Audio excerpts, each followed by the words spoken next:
welcome to Soul Symbols. My name is Shelly. I'm a writer, an astrologer, and a card reader, and I'd like to welcome you to my channel. Happy Tuesday. It is How to Tarot Tuesday. And what that is where what we do is I post a video that talks about one of the 78 card tarot. The first half of the video is a description of the symbols and the meaning of the card in question. So it's a little bit of a how-to video.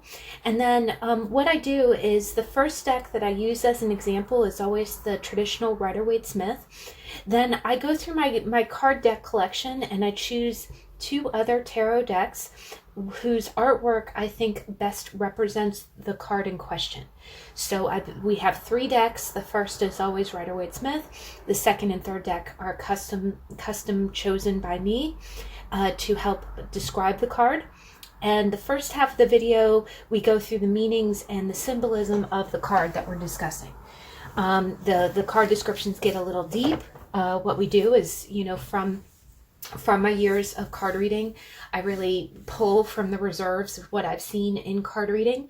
Also, if you follow my channel, I do a weekly energy card reading. So a lot of these cards you see come out in those readings. So what I do is, How to Tarot is a resource, a free resource here on YouTube where you can learn about cards, learn about the tarot.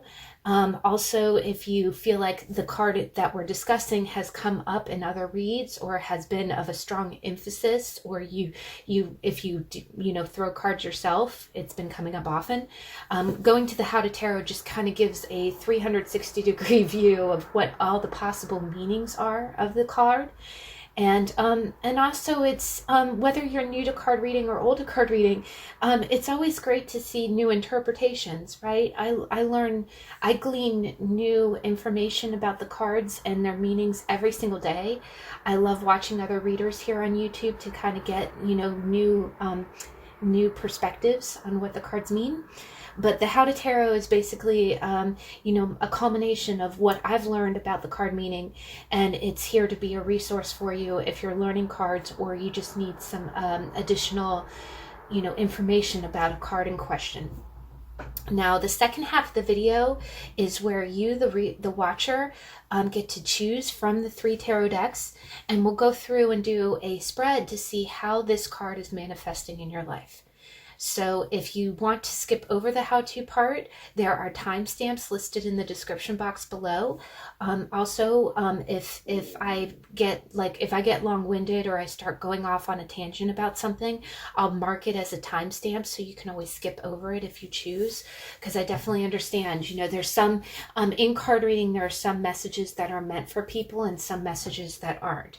And there's also times when you really want to just jump straight to your reading, and I completely understand. I'm the same way. Sometimes I'm short on time or I just don't have a whole lot of patience and I want to go straight to the reading.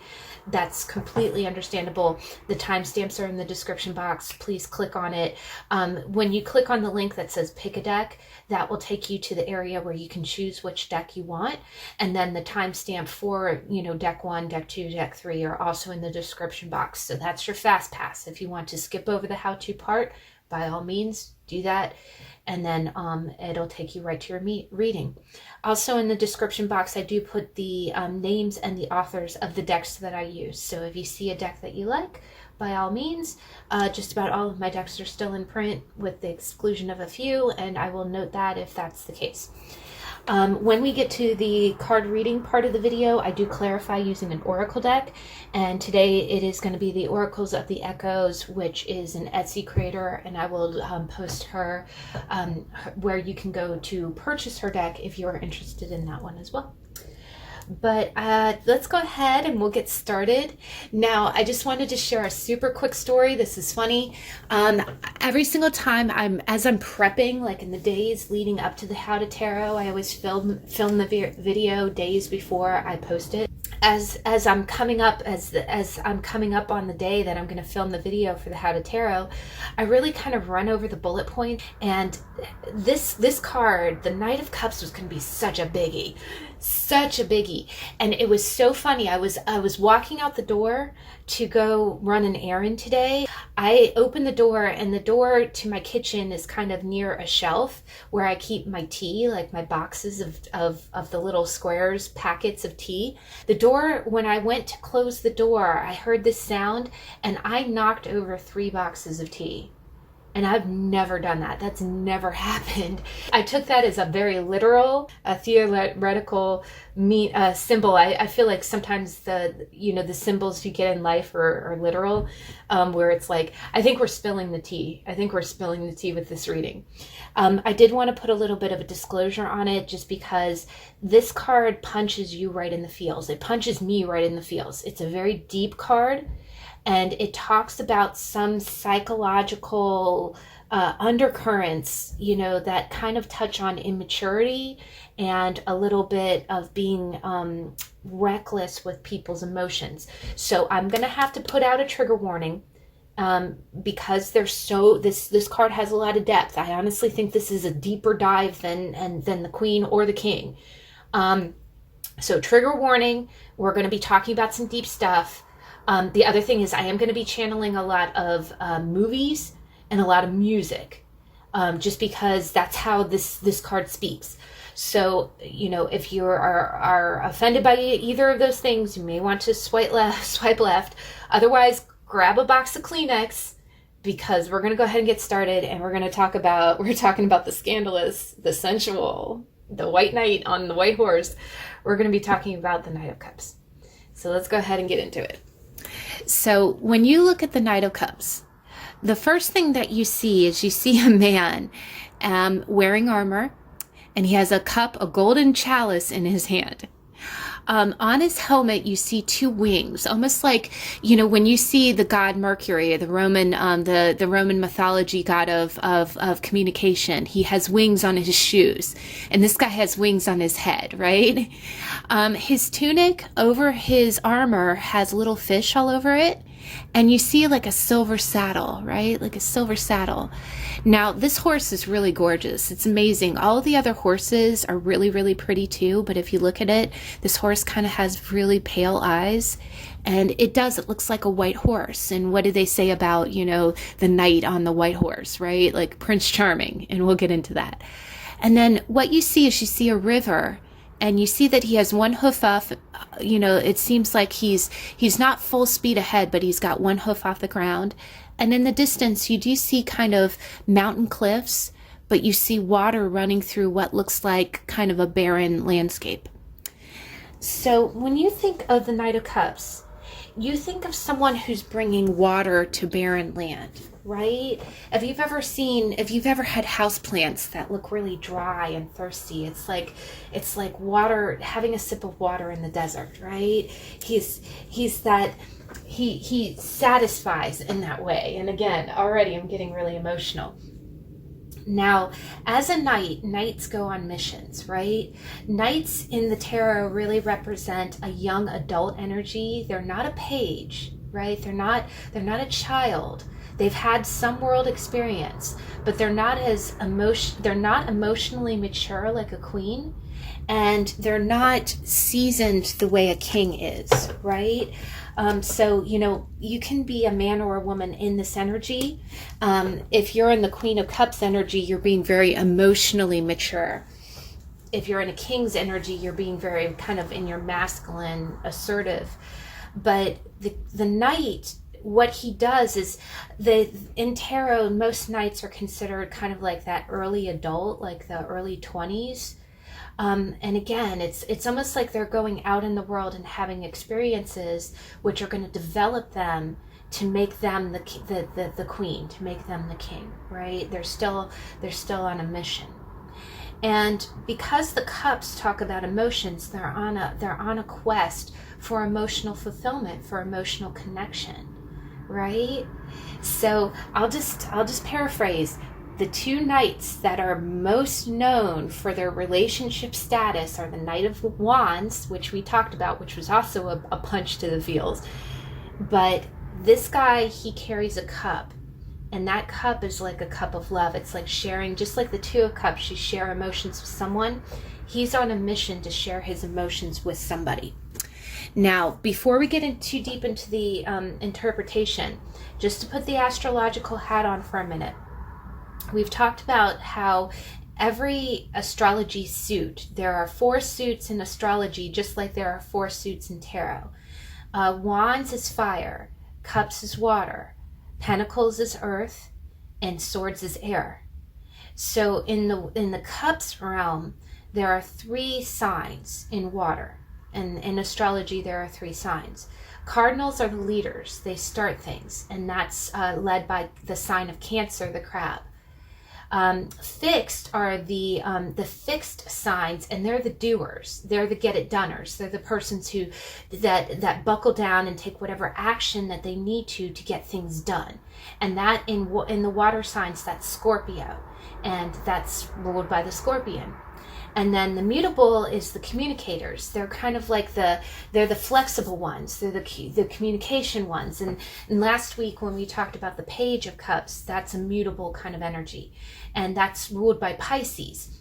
And Pisces are the symbol of Pisces is 2 fish going opposite directions. They have no shell, right? Cancer has a shell because they're a crab. Scorpio has a shell because they're a scorpion.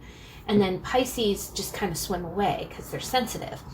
And what you'll see is that this knight can really be any one of the 3 signs.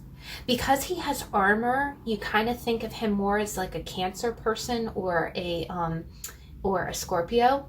But honestly, I do kind of get a little bit more of a Scorpio vibe with him, just because Scorpions have armor and they get things done. So I do kind of think of that as kind of a knight energy. The other thing is with the wings on his helmet, he goes out into the world. He takes action, right? Now, in the tarot world, the knights automatically have a duality. Normally, when you see the knight in reverse is when you talk about the negative attributes, but really the knight in the upright can be either. He's a little bit of a double-edged sword because all knights are kind of the dual of both energies. So when you first look at this knight, especially the traditional Rider-Waite, you think a very romantic and kind of emotional person, right? He's holding out that cup, right? He's on a mission, right? The other thing is, again, you see a very barren land with water going through it. This person is bringing water to parched land, right? So, and when you think of a romantic context, you know, have you ever had that relationship where you maybe haven't dated for a long time, or you felt like you never find the person that would really fulfill you, and then someone comes up and offers that to you, like a cup of water in the desert, right? It quenches that thirst. It's like everything that you'd want, right? So a lot of times this is a very idealistic person in love. It's someone who's going out and offering, you know, kind of that sweet romantic gesture. It's someone who emphasizes their feelings. They come out and they really are open with their heart. Now, again, you know, with the page was very open with their heart too. And this person has armor. And we've talked about this before. You know, they're not a child, but they're not a king yet either, right? So we've often talked about knights about being those kind of intermediary experiences. Like, you know, when you've been out in the world and you've been through a few relationships, this would be someone who's in the middle of that process, right? You know how sometimes if you're a king or queen of cups, you've had a few emotional experiences. And when we get to the knight in reverse, we're really going to go over that. When you've had your heart broken a few times, or you've had a few failed relationships, is when you learn. And this man is the one this man or woman, because this can definitely be a woman too, is going out into the world and having those experiences. So this is definitely like an early 20s kind of energy. It's like anywhere from 18 to 27 is what I really kind of feel, because it's that zone where you're starting to have serious, like kind of those you're going through those love relationships that are really going to define you. But the other thing is, it is those love relationships that if they do fail, it's almost like trial and error. You know, each relationship teaches you what you need, what you are looking for, so you find the right thing moving forward. Now, the other thing is that This person is very romantic, like they idolize poetry. They emphasize their feelings, right? This person is very deep into their feelings. So they're very much a lot of a rose-colored glasses kind of person. They go into the world thinking only of love. Now, sometimes this person can be like very imaginative in the sense that, this can be in a more real world sense, if this isn't relationship related, this can be someone who just sees the good in everything, right? Just sees love everywhere. They see no bad. And sometimes that can be a little naive. Like this is someone who wears their heart on their sleeve, and, they're in a little bit of risk of learning, the hard way that, life isn't always like that.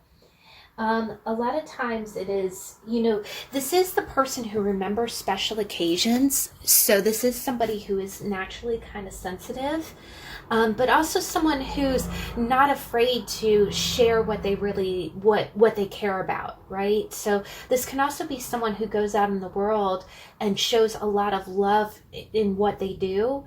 And they're not afraid to show that. Like, this can be someone who volunteers for good causes, or, somebody who does things for the benefit of others because it is being generous, right?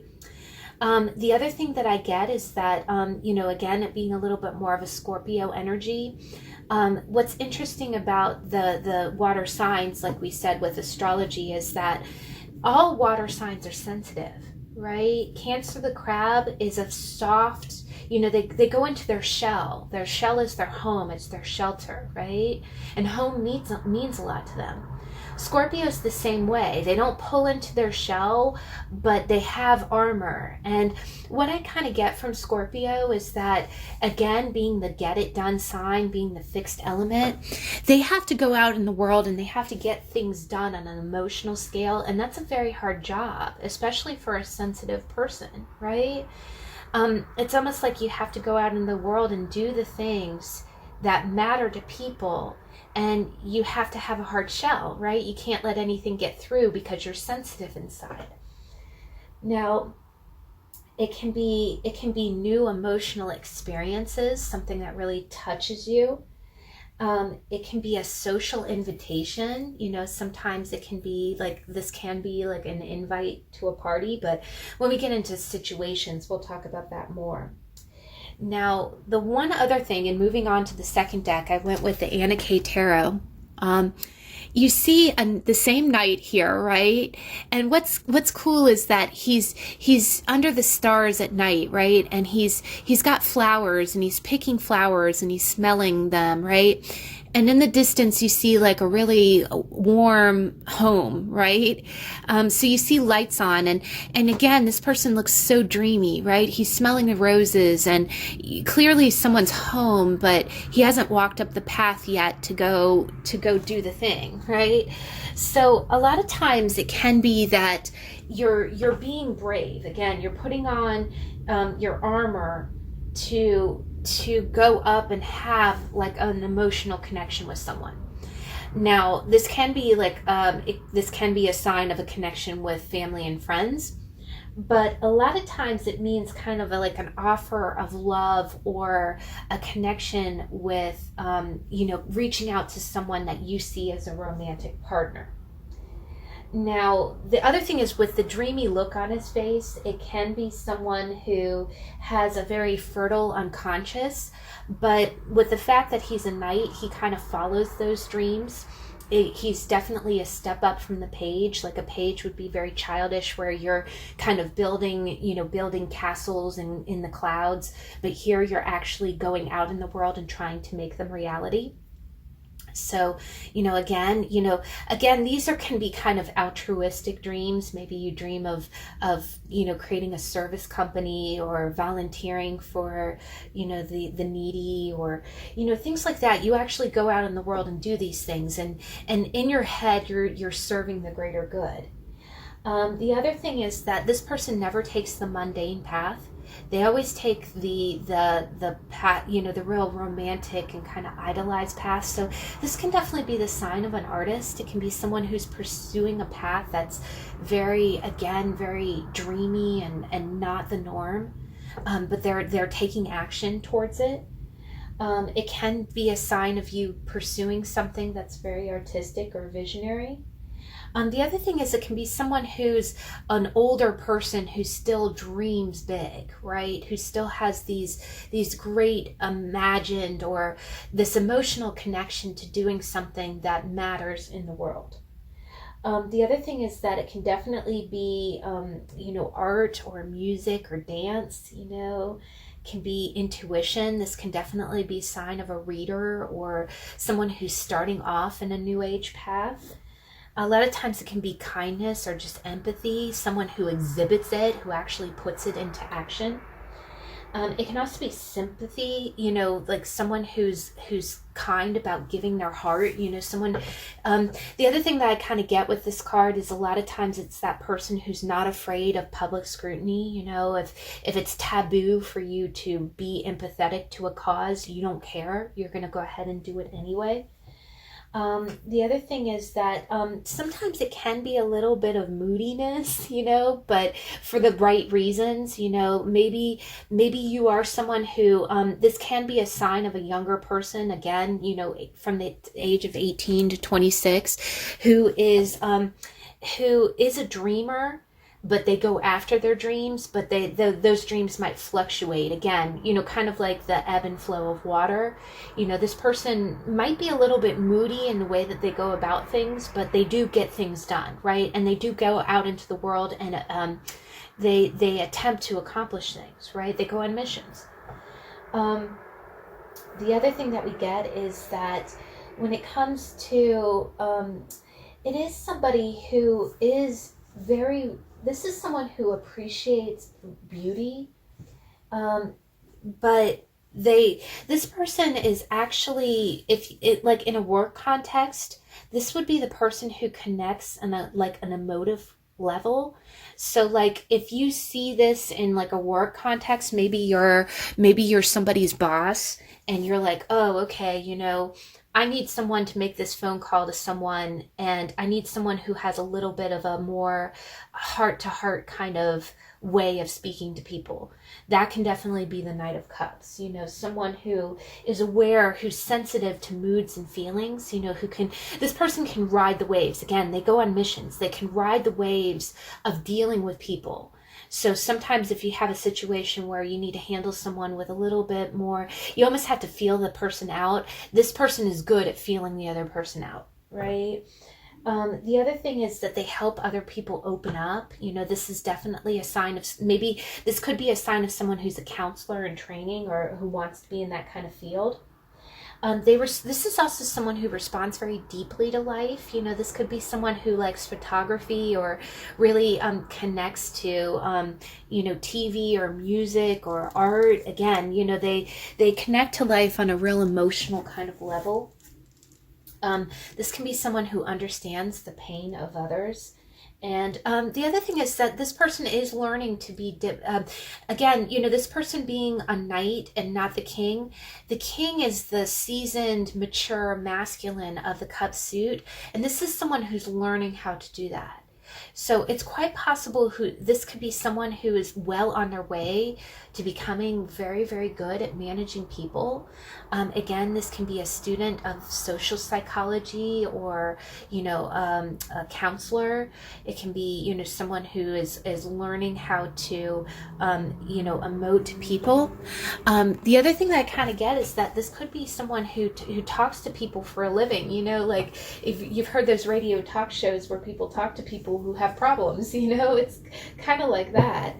But it is definitely someone who really, is very gracious in the way that they emote to people. They know how to connect with people on a heart level.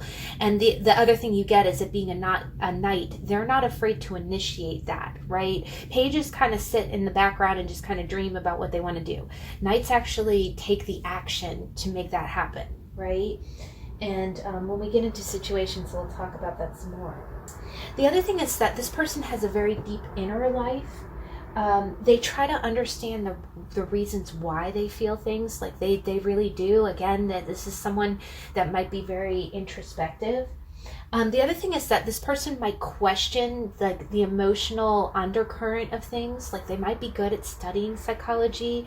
Again, they're still a learner, but what this person does is they go out into the world and they learn from their experiences and they evolve from their experiences. And that's very big time Scorpio energy. Because again, Scorpions are incredibly sensitive, but they never let that show. They just kind of go out in the world, take their hits, and then go back and then they reflect on it, and then they go back out in the world again, which is such a Knight of Cups concept.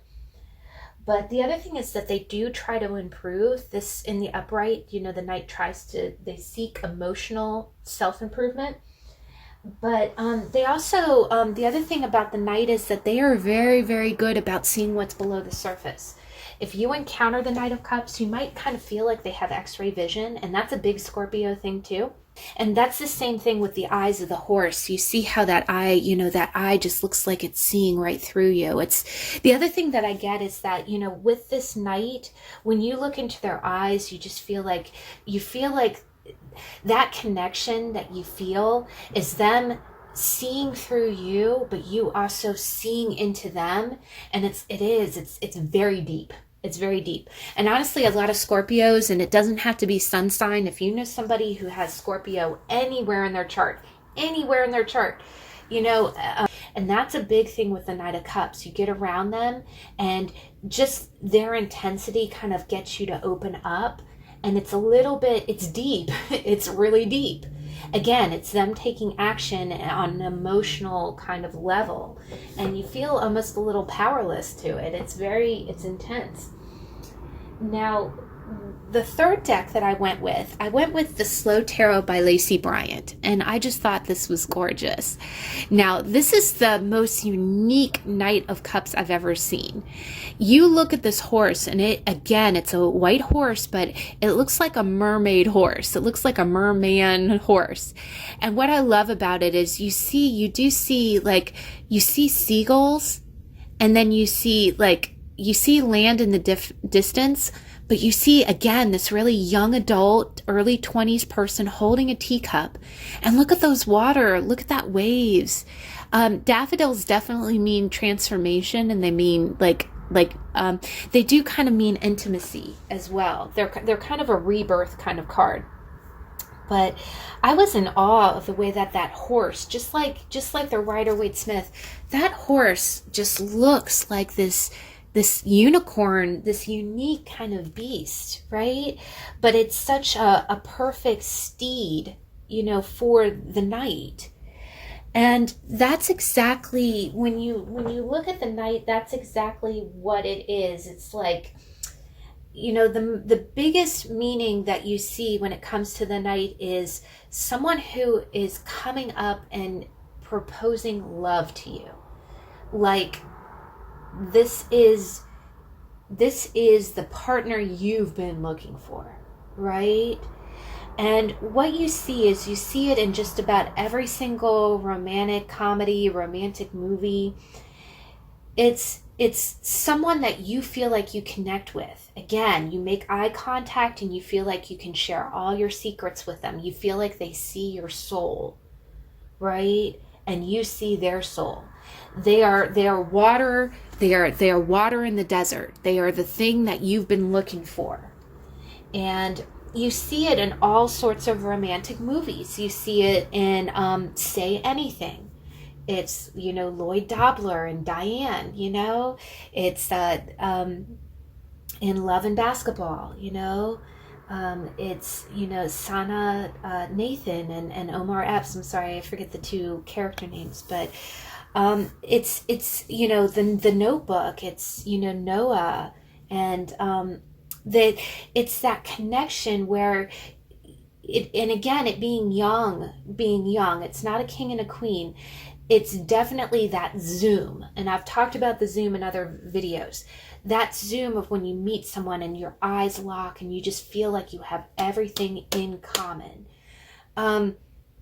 There's a great Ethan Hawke movie called Before Dawn, and there's a lot of chemistry in that movie, where they're in Paris and he meets someone on a train and they spend all night talking and connecting. The Knight of Cups is like that. The Knight of Cups is that scripted, straight out of a romantic movie, connection that you have with someone where you feel like they are your soulmate. So that can be either your energy to someone else or someone bringing that energy to you. And let me promise you, when someone is bringing that energy to you, it feels like this ethereal, knight on the white horse, like the Prince Charming. It is the Prince Charming. And now, when it comes to situations or advice, the situation can definitely first and foremost be someone is making an effort to connect to you, and it feels like love. It feels like love. It feels like boom, like that, the rest of the world goes fuzzy, and it's like, dream weaver, like you're hearing music, The other thing is that, it takes you to a new emotional level when you meet this person, because you feel it is that love that you've been looking for. It's water in the desert, right? The other thing that you get is that sometimes it can be that offer that is just so hard to resist. Someone bringing you flowers, someone handing you their cup. And the other thing is that sometimes it can be, if it's a family thing, sometimes it can really just be that you had a really good connection, or someone's intentionally reaching you to connect. But a lot of times it is just the opportunity for a new relationship. Like, that's why we get so excited when we see it, because he's the prince, he's the princess, right? It's the person, coming up to you. Now, the other thing is that it is really, really, it's hard to resist the magnetism of this person, because he's got wings, and the other thing is this person's been on a few missions, right? So, a lot of times it's like, sometimes it can be like that offer that's too good to be refused. It's one that it's the type of offer that you feel like, again, with it being cups, and if you see this in the upright next to 7 of Cups, it's so dreamy. It's so everything that you could possibly want. It makes your vision a little fuzzy with how tempting it is, right? Because this person looks like they're going to give you everything that you've been looking for. Now, the other thing that it can mean is that maybe you're going on a mission that matters to you, where you are going to be open with someone. You are going to do, you're being kind of the unicorn. The other thing is sometimes you're going on a mission in your life that's going to mean something that matters to you. But the same kind of dreaminess applies. Sometimes it can be those aspirations that I'm going to go out in the world and I'm going to make such a difference that, all of my dreams are going to come true. And again, it's still a young energy. You're going out into the world, and you are going to have a few knocks along the way. It might work out, it might not. But you're taking action, and you're on wings, right? You're moving forward. The other thing I get is that it's a very unique kind of emotional, heart-centered kind of thing.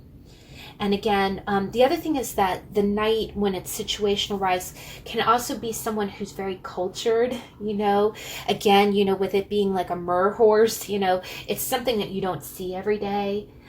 You could see the world differently, the way that you see it. Maybe you listen to, really unique music. Maybe you paint, or you enjoy art. You just have like kind of this visionary view of the world. And when you go out into the world and share that with people, it's not the status quo, right? It's not what everybody else is used to. But it's what you believe in. Right?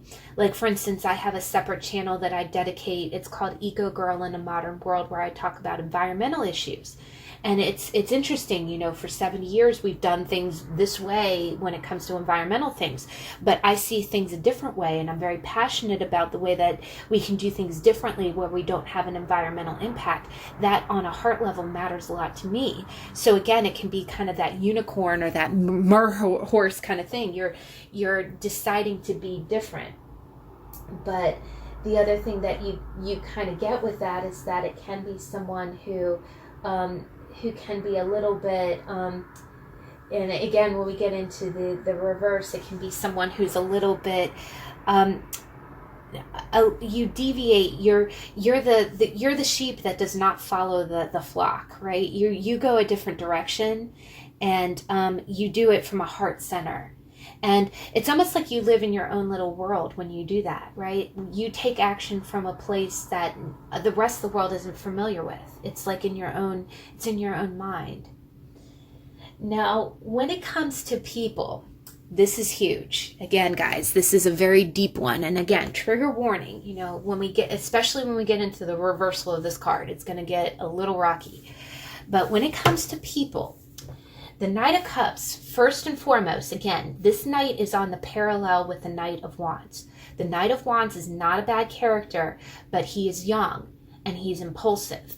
The Knight of Cups is the same way, but he's impulsive in a different way. He's impulsive in an emotional way. He wants to go out in the world and fill his cup or offer his cup to someone else. Right? And that involves, because the very action of that involves other people. It impacts other people. So first and foremost, when you see the Knight of Cups, the first thing you think is an emotional lover. Like, you know, Giacomo Casanova, like Valentino, like any guy who comes up to you and is like, hey baby, can I get them digits? It's someone who's very, very good at approaching you and taking action to get that connection emotionally. Now, sometimes this can be one person, and again, this is a young energy. This is not a king. Kings are the people who have had enough life experience where they are very polished and they know what they want and they know how they impact others. The Knight of Cups is still going out in the world and still having those encounters where he has not had enough feedback. He's still a learner. He's not a king yet. So the thing is that this can be someone who is just out there casually dating, and that's okay. Now, but what happens is this is someone who is learning how to connect with other people. And you can be a man or a woman in this energy. If you are a man, you are learning how to approach girls. If you're a woman, you're learning how to receive the advances of guys or to go up and talk to guys in a romantic sense. Again, this is like age 18 to 26. Those are the procreative years, right? Those are the years that you have those first loves, second loves, third loves, or how many relationships that you have. Now, the other thing about relationships is that each one is completely different. And sometimes, again, you know, there's a great reader here on YouTube. Her name is Jess, and she's the Chaos Witch. And she had a great saying, and I absolutely love this. She said this in one of her videos where she said, I'm so, you know, a lot of times, sometimes people get jealous of the people that their spouse has dated before. Like, she's married, you know, woman-man relationship. And she's like, I don't get jealous of the women that my husband dated before. I'm actually grateful for them because they helped. He would not be the man that he was at the time that she married her husband. He would not be the man that he was if he had not gone through the relationships that led up to him meeting her. Right? And in life, and I'm learning this, believe me, I'm learning this. You know, when I first started dating, I was kind of like the Knight of Cups. I thought you meet one person, it's the right person, you marry and you're together forever. And it's not like that. It's not like that. It's like you go through different relationships that teach you so much. And they teach you what you're looking for. But what the sticky wicket is that, you know, this Knight of Cups is a very it's a very sensitive person. Again, it can be a very artistic person. If you've ever watched The Crown, I always kind of look at Anthony Armstrong Jones. You know, he was a photographer and he was very avant-garde. The way that he took photographs, his perspective, it was so Knight of Cups, right? And again, it was just like these little dalliances, you know. Oh gosh, I'm sorry, that's so antiquated. But it's these little dances that he did with people that he you know, each interaction was an experience and helped develop him. But definitely when it comes to people, this is, because it's a knight, it can be man or woman, it's romantic young men or women, you know, someone who's out to make those romantic connections. But this sometimes can't be, it's not always serious. That's the thing, is that you will get those, you know, Valentino kind of relationships with the Knight of Cups. So you do have to kind of be careful. You could be dealing with somebody who's out there for the experience and not out to make a deep commitment. Now, the other thing that you get is when you look at these old stories, like you've heard the name Casanova. He slept with over 1,000 women. You've heard stories about Wilt Chamberlain. He's also rumored to have slept with like 1,000 women. Valentino. You see it with a lot of, you know, modern celebrities. You know, you see members of, you know, musicians, Harry Styles. It's like he's very much a Knight of Cups kind of character. He dresses very avant-garde. He's a little effeminate. He dates a lot of women, and he's out for the experience. He's out for the emotional experience. That's where he's at life, right? Now, the other thing is when you look at Valentino was a very famous actor in the 20s, and God, everybody just swooned over him. Also, Frank Sinatra, too, you know. Just like the Knight of Wands, and I will say this, the Knight of Wands is like that eternal child. You know, you do see men who do not, you know, who are, you know, reluctant to give up, you know, the knight kind of attributes, and we'll talk about that more in reverse. But it is a little bit of a Peter Pan syndrome. You know, it's someone who's out for the, again, out to, they're out to have adventures. And with this, it's an adventure with giving your cup. Now, Valentino in the 20s was swoon-worthy, and one thing that I have noticed with the Knight of Cups is have you noticed that with boy bands and with figures like Valentino, there's something a little soft about them. They're not like men's men, you know what I mean? They're not like Clint Eastwood or, you know, or what is it? The husband of, Paul Newman. You know, Paul Newman and Clint Eastwood really kind of remind me more of kings. You know, they're men's men, right? The knights are a little softer. I always just kind of think of Harry Styles or Valentino. One thing I always see is that anytime I see the Knight of Cups, if we are describing a person, they almost inevitably have really doe, soft eyes. And again, like the eyes of the horse, they look into your eyes and they either have soft brown eyes, like the doe of a stag, or, you know, they have a connectability that's a little less hard-edged as most, you know, like masculine or emperor kind of energies. But what you see is that you see someone who is artistic, someone who is refined. They are usually musicians or dancers or someone who connects on kind of an emotional level. They can be psychics or psychologists. A lot of times they can be a therapist or a therapist in training or counselors, someone who understands psychology real well. They can be salespersons, again, because when you emote on an emotional level, that is what really sells people more than, you can appeal to ego just to a certain extent, but appealing to someone's needs or someone's emotions really sells things. A lot of times sometimes it can be a little bit of a sensitive person where they're quiet, you know, they're just, again, that artist who kind of goes into their shell. But only comes out into the world when they need to put that armor on. And then it can be someone who brings love into your life. Like sometimes in the most positive sense, it can be that love connection that comes along. You know, someone who sees you, who likes you and reaches out to you, takes the action. So again, sometimes it can be that Lloyd Dobler thing, you know. The other thing is that can be someone that you see as being, you know, tempting, or, you know, someone who's offering you a cup and you want to give in. It's someone you can see as your ideal man or woman. It can be just someone who's, you know, when you look at it, it's like Romeo and Juliet. Again, you know, that kind of, that impulsive, emotional level kind of action that you just want to fall into. Now, you know, when it comes to actions, just one last thing, and then we'll go into the card in reverse. When it comes to actions, the Knight of Cups in the upright is the grand gesture. First and foremost, the grand gesture. Lloyd Dobler sitting outside Diane Court's window at 3 a.m. in the morning, holding the boombox, playing In Your Eyes.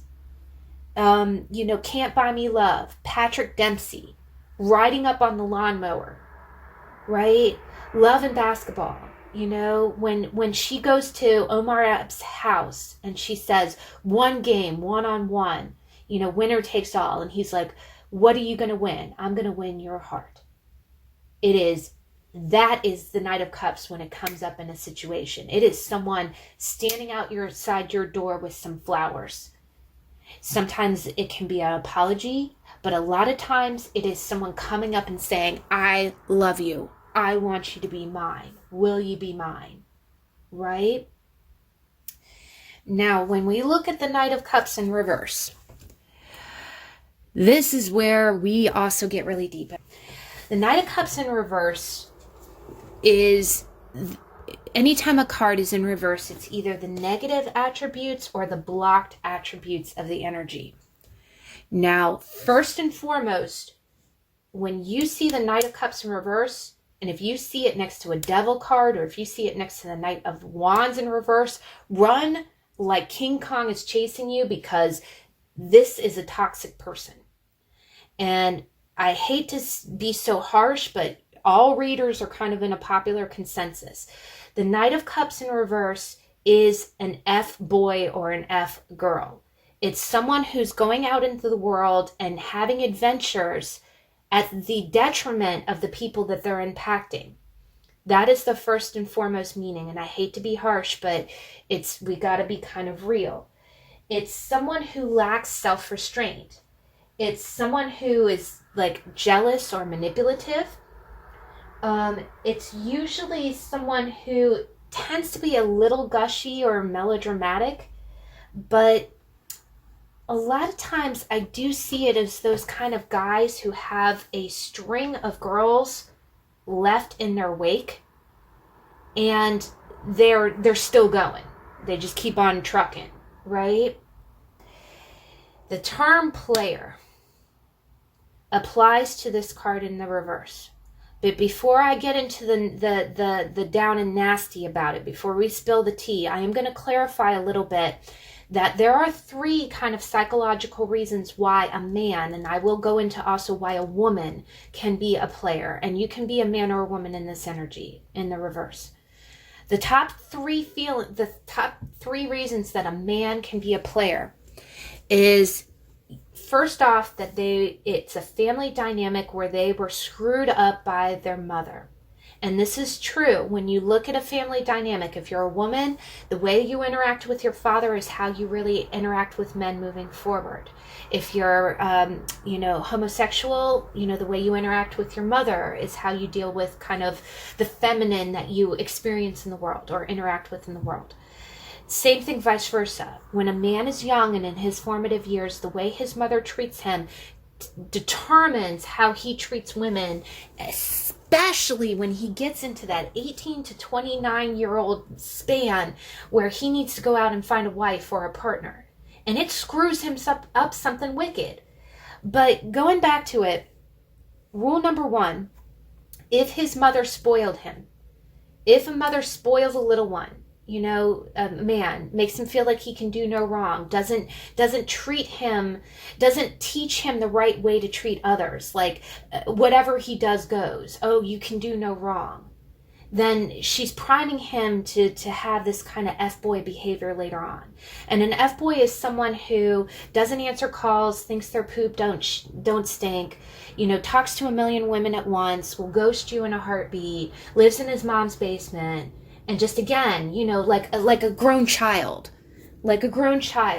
Okay, well, what I also kind of think with the F-boy behavior is I usually think that I kind of associate it to cell phones. Oh, well, this girl is cute, but, I might find something better out there. It's like your cell phone. Oh, well, in 6 months we'll have a better version. Well, you know what? Beta tape players are better than VHS, and everyone went with VHS. So, yeah, you keep going on for the newest, better version and see where that gets you, because that's usually going to get you the crappy-ass phone and the string of girls who ain't talking to you because you're an asshole. Pardon my French. But rule number one, usually it's the bad relationship between a man and his mother, a boy and his mother. She either spoiled him, or she was absent, or abandoned him, or maybe she treated him like gold, and then later on, if it's a product of divorce, maybe she left because of a new relationship, or maybe she was just never there.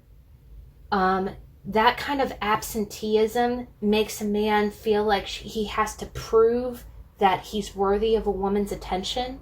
And when you get into these formative years, when you get into the age between 18 and 29, what is the biggest sign of male prowess?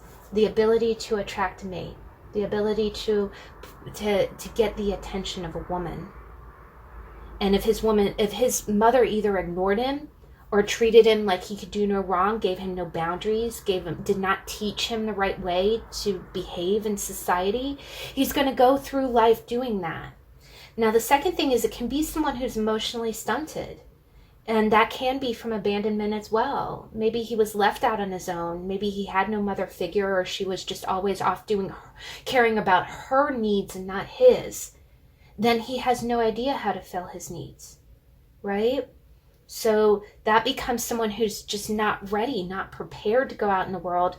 And then what he does is he attracts women, and then once it gets to the intimacy stage, or once it gets to something stable, he doesn't know what to do because he's never known permanence.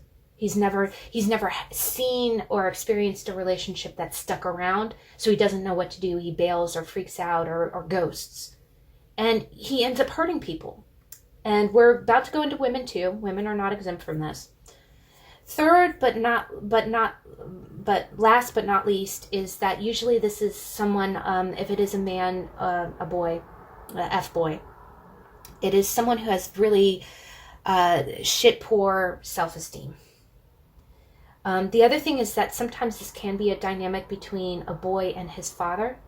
If his father taught him that the premise, the pinnacle of being a man is how many women you date, then that's the bar that was set. The other thing is that if there was pressure from a father figure saying, okay, well, you'll never be anything, you don't have a girlfriend, you can't attract women. The other thing that I kind of get from this is sometimes it can be severe criticism, especially in the reverse, because it's like, have you ever had it where, and we'll get into this in a minute, but when someone makes you feel like you're not good enough, if someone constantly says, well, yeah, you did that, but it wasn't this, or yeah, you did this, but yeah, better luck next time. It puts you it makes you strive, and it puts the seed of doubt in your head that you can do what you set out to do. And if you have a father figure or a mother figure who's either absent or not giving you attention, also this really sources back to root chakra base needs.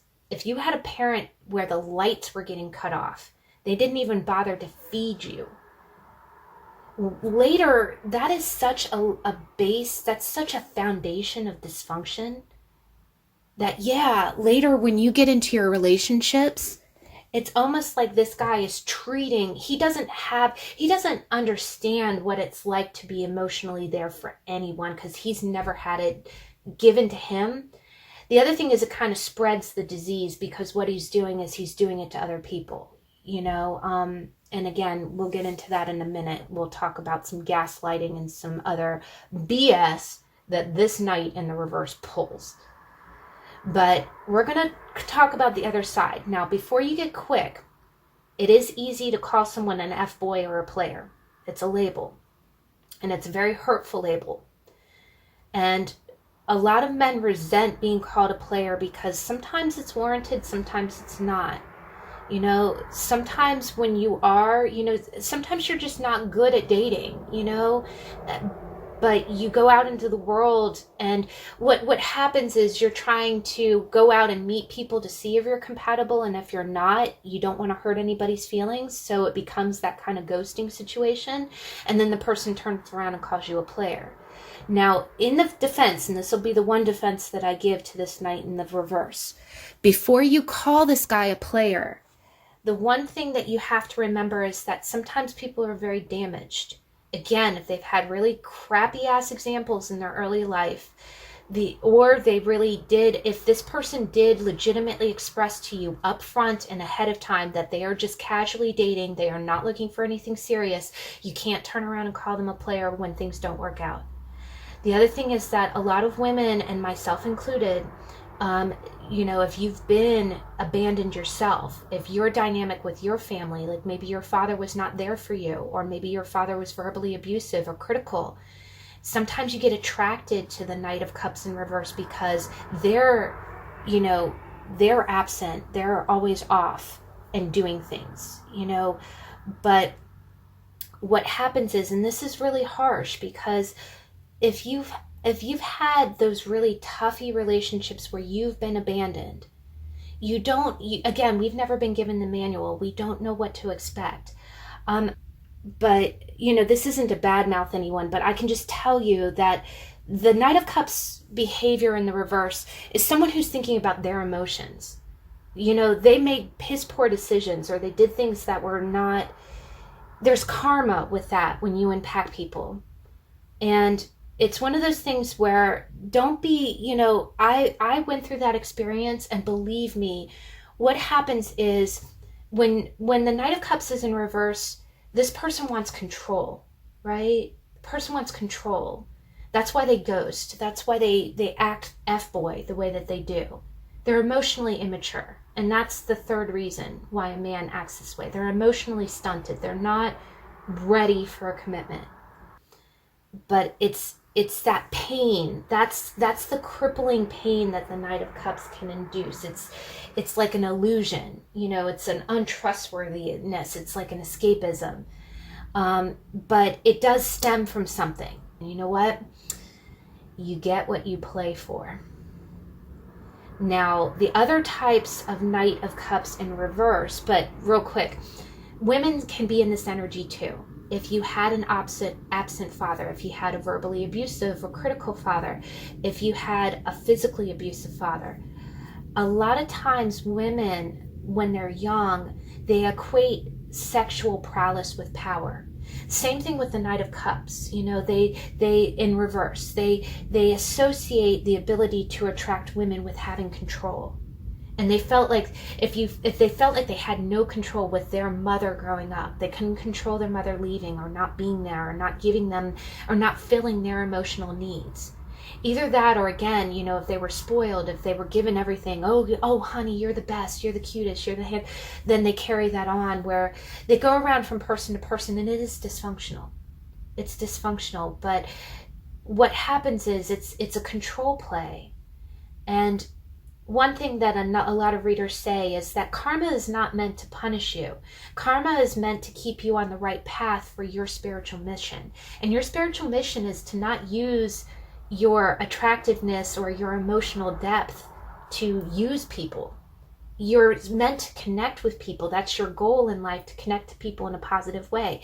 In the reverse, if you're using that to get women and then you dump them, because the other thing is that the Knight of Cups in reverse really is it's like an empty, it's a bottomless cup. A lot of times they're filling the cup. You'll hear both men and women say this. They'll sleep with a lot of people, and women do this too. It's a mode of control. But they'll go from relationship to relationship, and they'll get that high of meeting someone, that high of reciprocation. It's love bombing. It's love bombing. And then once it's one-sided though, when they get their needs met, they ghost. Because they're either afraid, they're not used to commitment, they're emotionally stunted, and their goal the whole time was just to get their needs met. They got what they needed, and then they bolted.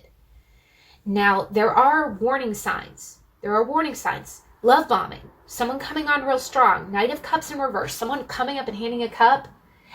The other thing is when they ask you all about you, you have 5-hour conversations where they're just asking questions about you, and you're not asking any questions about them.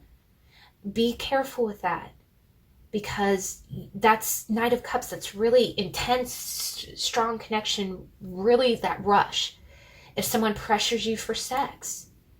The Knight of Cups in reverse, sometimes I do see this. There's an old 80s movie that stars Robert Downey Jr.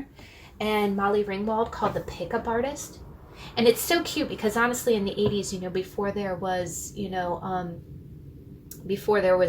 the ability to text somebody, which has, I think texting and direct messaging has totally given the Knight of Cups, the players, the F-boys of the world, way too much power.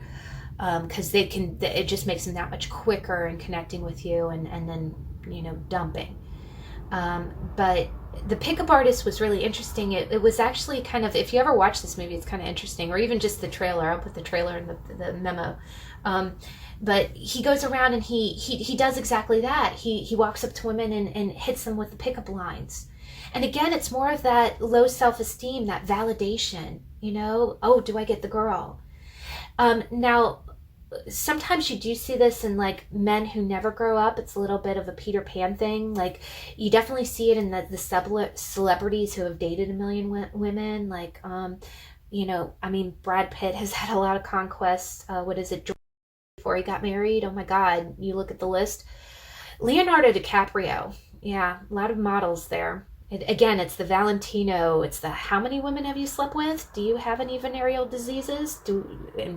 Inquiring minds want to know. Who else? Adam Levine. Before he married, he had a string of women. Oh, one other thing with the Knight of Cups in reverse, and again, not to be triggering, this is not meant to be judgmental, but this is a lot of the psychological. Sometimes it really benefits this person. They don't like being called out on their behavior. A lot of times the first sign of kind of a player or the Knight of Cups in reverse is that they're so secretive. This person is real slick. They're real quick, but it's silent. Again, it's Scorpion, they probably have media. The irony is they probably have social media profiles on every platform, but they're very quiet about how they post. What it is, they don't want to be called out, right? They never change their status. They don't say where they work. Sometimes they hit on people at their job. They're very slick. They're very stealth. They'll talk to you. Again, they'll love bomb you. They'll ask you all these questions. They usually pressure you for sex. They push things along really quickly. But, it's that needing to fill. It's like getting the hit, having your needs met without reciprocating. The other thing is that they'll never change their status to being like in a relationship. You never see that. They're very careful. They're very neutral about what they post on their social media because again, they don't want to seem, they don't want anybody airing their dirty laundry or calling them out. They get very angry if you call them out. It's a little bit of, I don't like using the term narcissist because that is a psychological term. A lot of times this energy can be that, but a lot of times what it is that, again, they don't even know what's wrong with them. Or if they do, they're making no effort to change it.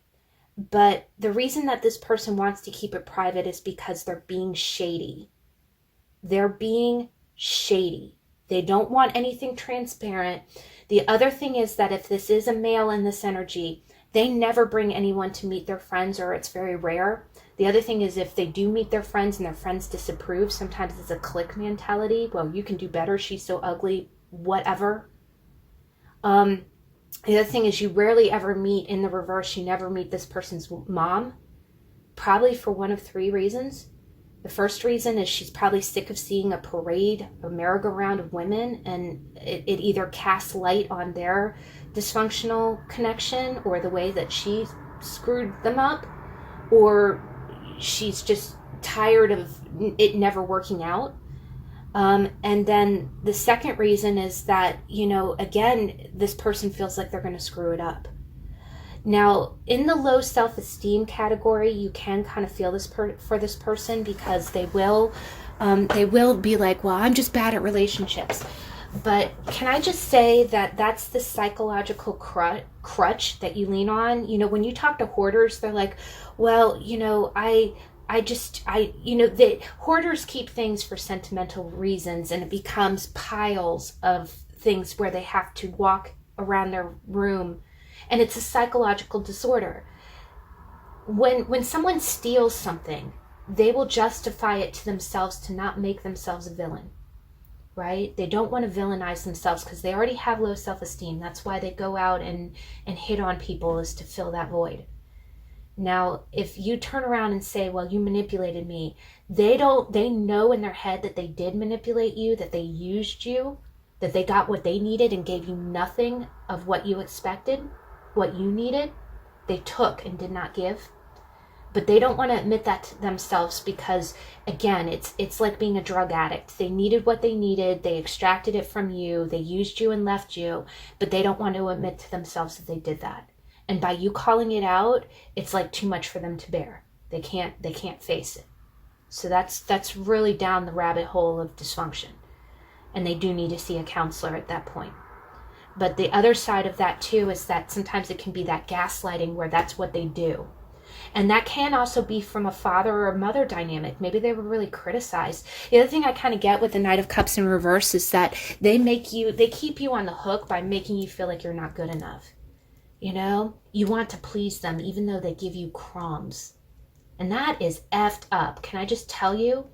The moment someone starts projecting their own BS onto you like that, walk away. Walk away. You don't need that. That's an emotional vampire, and that's how they operate. And that is narcissism. That's gaslighting. And what it is like, oh, well, if you were a little thinner, if you were a little tanner. The other thing is that everywhere, first off, if you've never met their family, you've never met their friends, they don't call you consistently. They don't care about what's important to you. It's all about them.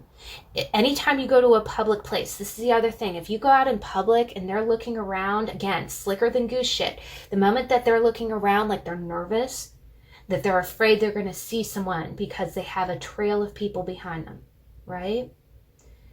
The other thing is if they're undressing, you go to the coffee place and they're undressing the barista with their eyes, or they're hitting on everyone, you got to do something about that. Either grow up, man up, mature, face your demons. Same thing for women. If you're sleeping around a lot, you're afraid of, the other thing is with the Knight of Cups in reverse, you might be afraid of intimacy. Fear of intimacy is a huge thing, and that's nothing to be ashamed of. There's a lot of damage that comes from that. But when it comes down to it, sometimes it can be, one last thing, and if you get a chance to watch it, there is a great BBC version of Sense and Sensibility. It's a Jane Austen movie. The Knight of Cups in reverse is such a Willoughby. It's Willoughby. And if you ever get a chance, if you've ever read Jane, Bridgerton is great. Jane Austen is the real deal Holyfield. And I'm an English major. Maybe I'm traditional. Sense and Sensibility will teach you everything that you need to know about Knight of Cups in reverse. And Willoughby is this character who is a womanizer. Again, the Jack Nicholsons of the world. What happened is in the beginning, he seduced a 15-year-old girl and got her pregnant. Then he fled and he met the main character's sister, Mary Ann Dashwood.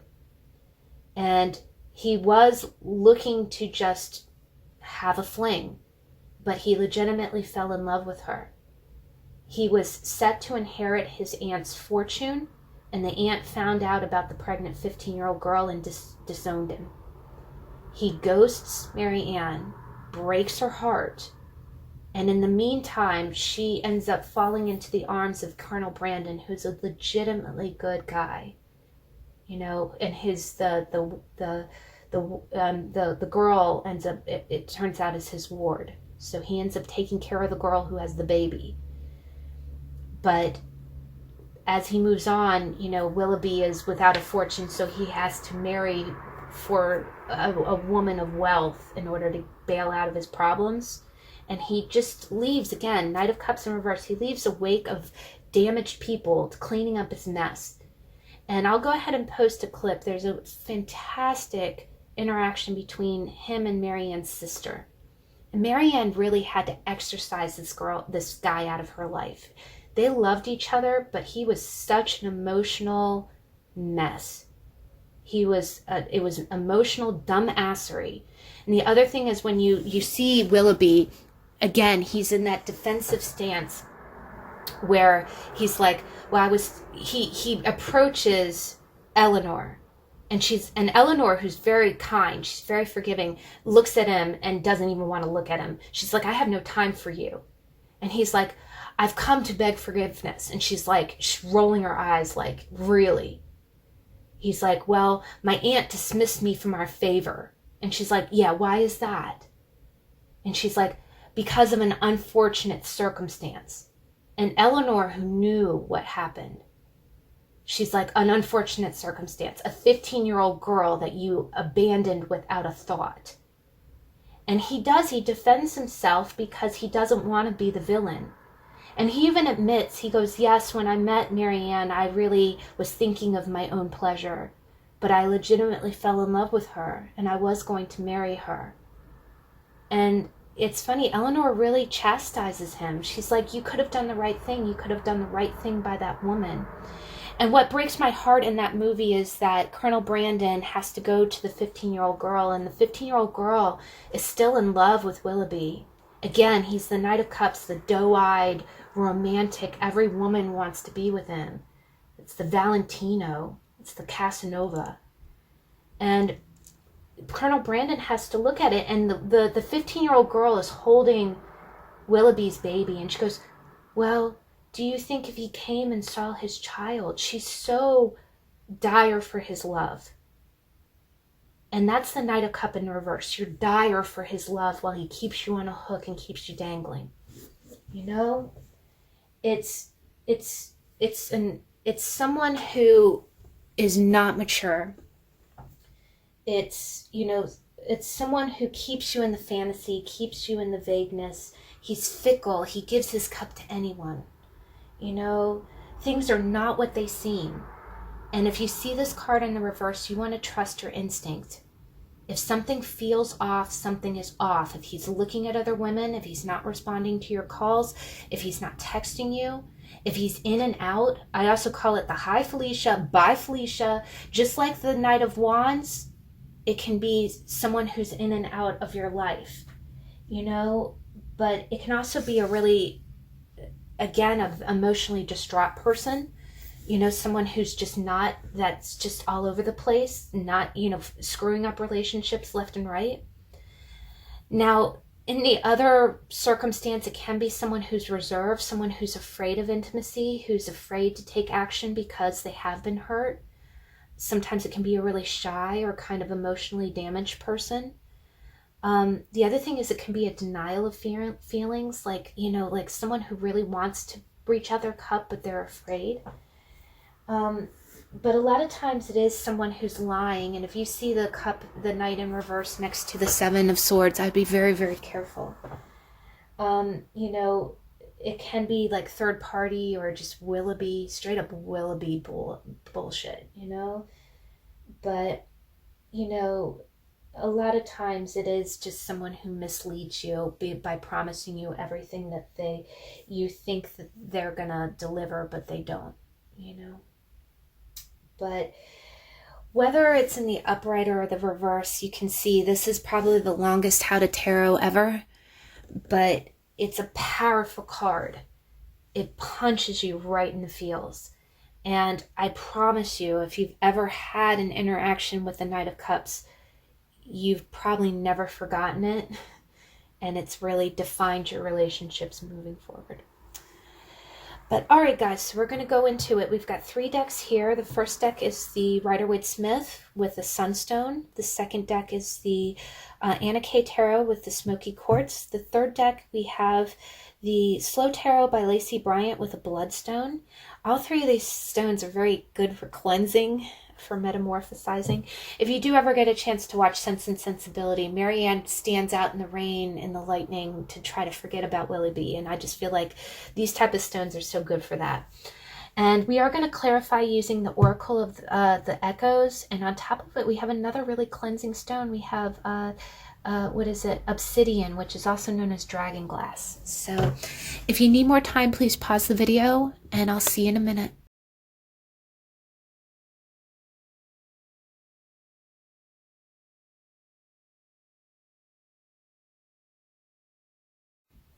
Okay, we're back. We're going to go ahead and jump right in. Deck number 1. Please clarify the 10 of Wands. Wow. Okay. Thank you. Oh my gosh, guys. This is actually very positive. All right. So let's go ahead. Oracle of the Echoes. Oh, that came quick. We'll go ahead and take both cards. Wow, that's really beautiful. Home. I'm going to take this one too. Wow, guys. Knight of Cups. This is someone that you know from your past. This is probably someone that you know from your childhood. And it's someone that feels like home to you. Oh, for sure. For sure. Actually, you know, the 6 of Cups, if we had a tarot on that, if you ever get a chance, check it out. It's definitely not as long as a video as this one is. But the 6 of Cups is really, it is that connection. It's like this person is like, is you've heard the expression, love is just friendship on fire. That's really what I'm getting here. I get the sense that you knew someone from the past. It's someone that you really connect with. You almost feel like a kid around this person. And I do think that you might have known them from the time that you were young. Either that, or if you've known them for a while. This is not someone new. Now, what I'm kind of getting here is you got 2 knights. You got the Knight of Cups crowning it, and you got the Knight of Pentacles. I think this person wants to come back to you. It's someone from your past that really wants, again, I'm getting grand gesture with this pile, which is so beautiful. Grand gesture with this pile. It's almost like somebody really wants to come up to you and do that, you know, I've missed you. Can we be more than friends is what I'm really hearing. But this person is currently very bogged down. They have a lot of responsibilities right now. And the other thing I kind of get is that maybe you kind of, when you talk to this person, it's really intense. Again, when you talk to them, there's a deep connection. But the other thing that I kind of get is that this person, either this person is really bogged down with other things in their life where things are going really slow. It's almost like they want to make a gesture to you, but it's slow going. Like it's going to take some time for them to finish their responsibilities. The other thing I kind of get from this is that maybe you feel like being with this person or having this love, like having all the beautiful connection that you want with this person is just going to be a lot of work. It's not, no lie, it's going to be a lot of work. It's going to take time and perseverance to lay the foundation. And I kind of get the feeling like the reason being is that I'm kind of getting the feeling that the 10 of Wands is really about taking on burdens that aren't yours. It's quite possible that this person has family things going on where you might have to deal with his family. With it being the Pentacle, you know, maybe you have debts or things that you have to pay, or it's just going to take plotting steps, because this person, or, you know, to be with this person, to have that romantic daydream, of everything. The other thing that I kind of get is that maybe this is the universe's way of saying, okay, you can have this romantic connection. You can be with this person in this way. You've got the lovers in the spread, by the way. So most definitely this is a love. This is kindred spirit, soul connection love. No doubt. No doubt. It's going to take time. It's going to take effort, and it's going to take a heck of a lot of work. And this is just a disclaimer. That's what it's going to entail. You can have, because the thing is, the night is very romantic. The night is being all up in your dreams, like, you know, again, fuzzy vignette of this person, like, you know, dream weaver, you know, but either the person has got a lot that they got to do before they can even get to this. Like, they don't even have time to sit outside your house with a boombox at 5 a.m. because they got stuff to do. The other thing is, this might be work related. This might also be telling you that your person plans on doing this grand gesture, but they have to finish their work first and they got a lot to do. Or if you get with this person, I do get the sense like it's going to be a lot of work. And both of these being knights and this being a page, I think you're viewing this relationship with really rose-colored glasses. It is what you think it is. What you think them is what you think them is. It is definitely love. There's love here, no doubt. But you're, you know, it's funny. My mom even says this too. She goes, when I fell in love and had kids, I did not know how much work it was going to be, but I just fell in love. I just did it. I you know, you kind of spread, you know, put your arms out and fall, right? That's what I'm kind of getting here. I think that you are just going for it. You're not realizing how much, you know, if your mother-in-law has to move in with you, what a pain in the ass that's going to be, or not even like that. Maybe you love your mother-in-law. I'm not, you know, throwing any shade here. I'm just saying that there's going to be a lot of work involved. It is going to be financial because we've got 2 pentacles here. It's going to be a lot more effort than you'd expect. It isn't just going to be, you know, seamless, happily ever after, but it can be done. It's just the present energy is that this person is probably not contacting you or not getting that ball rolling because they have a lot to do. Or if they do approach you, it's going to be very slow going. It's not going to be instantaneous, and it's going to be plotting heavy steps. Now, in the future, we have the Page of Pentacles and we have the Lovers. What I am getting here, one other thing, guys, is that it's quite possible that this person might be kind of shy. This person might, you know, your person might make a small little... It's almost like this person's going to approach you and say, okay, we've got miles to go. But here's my one little coin. You know, here's my one little coin. Can we get this started? This person loves you. This person definitely loves you. Either that, or if this is your energy, you plan on doing this for someone else. You're going to offer the first little coin to get this started. Now, one other way that I do kind of see this is that it's quite possible that you might have a baby with somebody. Again, because we've got the Lovers and then we got a Page. So it could be that the present energy is that it's quite possible that you're you know, you going off on your adventures resulted in something. And but if children are not a factor in this, I do see that this is a beginning, and it's like a willingness to get this started, you know, to get this started. The other thing I get is with it being Pentacles, you want to get it started in a real world way. You know, this could be the offer. It could quite possibly be a proposal with a ring, or it could be like the down payment on a house. But I am getting almost smaller than this. I do think that this might be some kind of small gift. But if you do know that, you know, quite possibly with it being a Page, it could be, you know, a child that results. But it's definitely a love child. Now, your Oracle cards are really interesting. You've got fear, you got intuition, and you got home.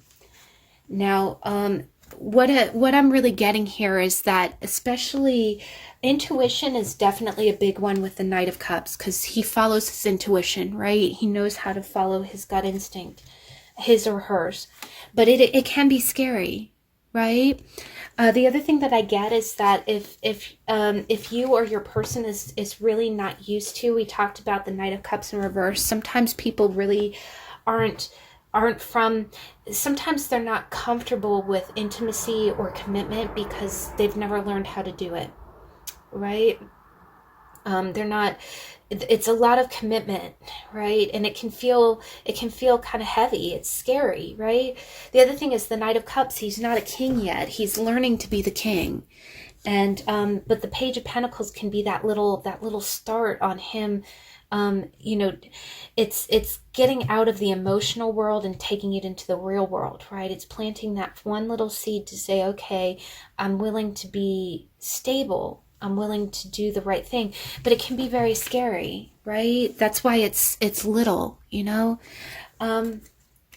There's also there's a movie, and it didn't get very good reviews, so, but there's a movie called That Awkward Moment, and it stars Zac Efron.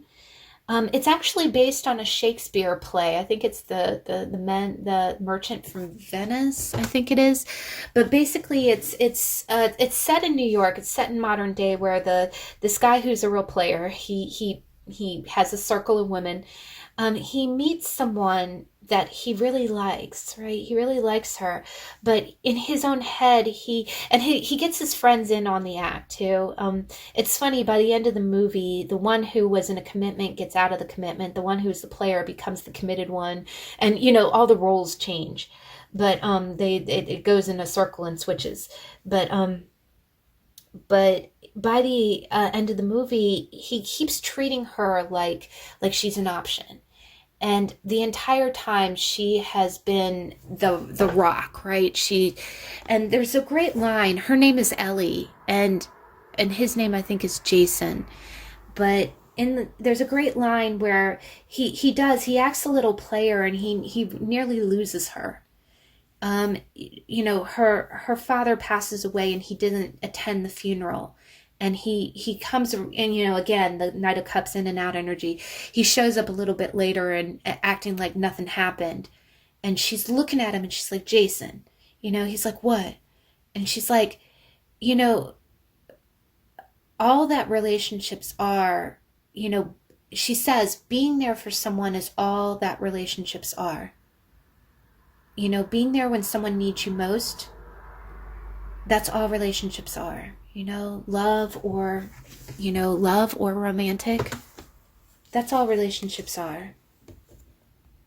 And I think you've taught this person that, but I think this person, just like Jason in that movie, he's not used to it, right? It's scary to be there for someone, but that is going to be the starting point. I do think that what I'm seeing here is, again, I'm seeing a lot of young energy. I think you can teach each other, like, you know, by managing the fear. It's going to be scary to, you know, if someone is used to being a free agent, actually settling down and committing. The other thing is I see like home, you know, so this could definitely be like getting the idea of staying with one person and building a home. The other thing I kind of get is that, especially with the Six of Cups, I think you feel like home to this person. You're the Eve to their Adam, or the Adam to their Eve. So, you know, but I think that they have a lot of fear. But I think they're going to try to manage it with their intuition. The other thing is, I think if this is your energy, you have to manage it using your intuition. You know, if you see any red flags, you know, again, if you feel like someone is not being there or not reciprocating, the other thing that I think is that you might need to manage their fear. Like this person, you know, what I'm almost getting is that you're expecting a grand gesture, but this person can't do that. They're almost kind of afraid. So they are going to do a small gesture, and you're going to be gentle with them. But the other thing is that, you know, this person is probably really not used to commitment. They're used to being in that young adult energy, freelance. But I do think that you can manage it. But there's an undercurrent of fear, but you feel like home to this person, and you are their lover. You're their love. So you might not get the grand gesture, but you are going to get like a small little, and but the thing is, it's going to be a solid cornerstone. It's going to be something real. It's not going to be anything,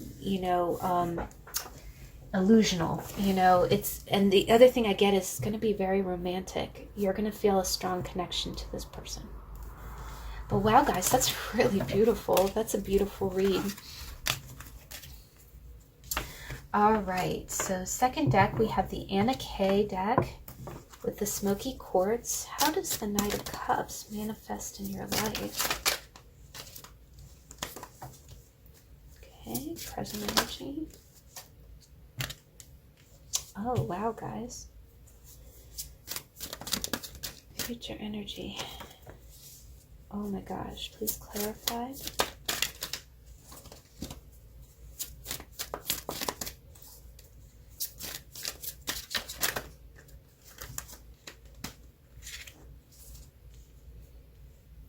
Oh, wow, this is really beautiful energy, guys.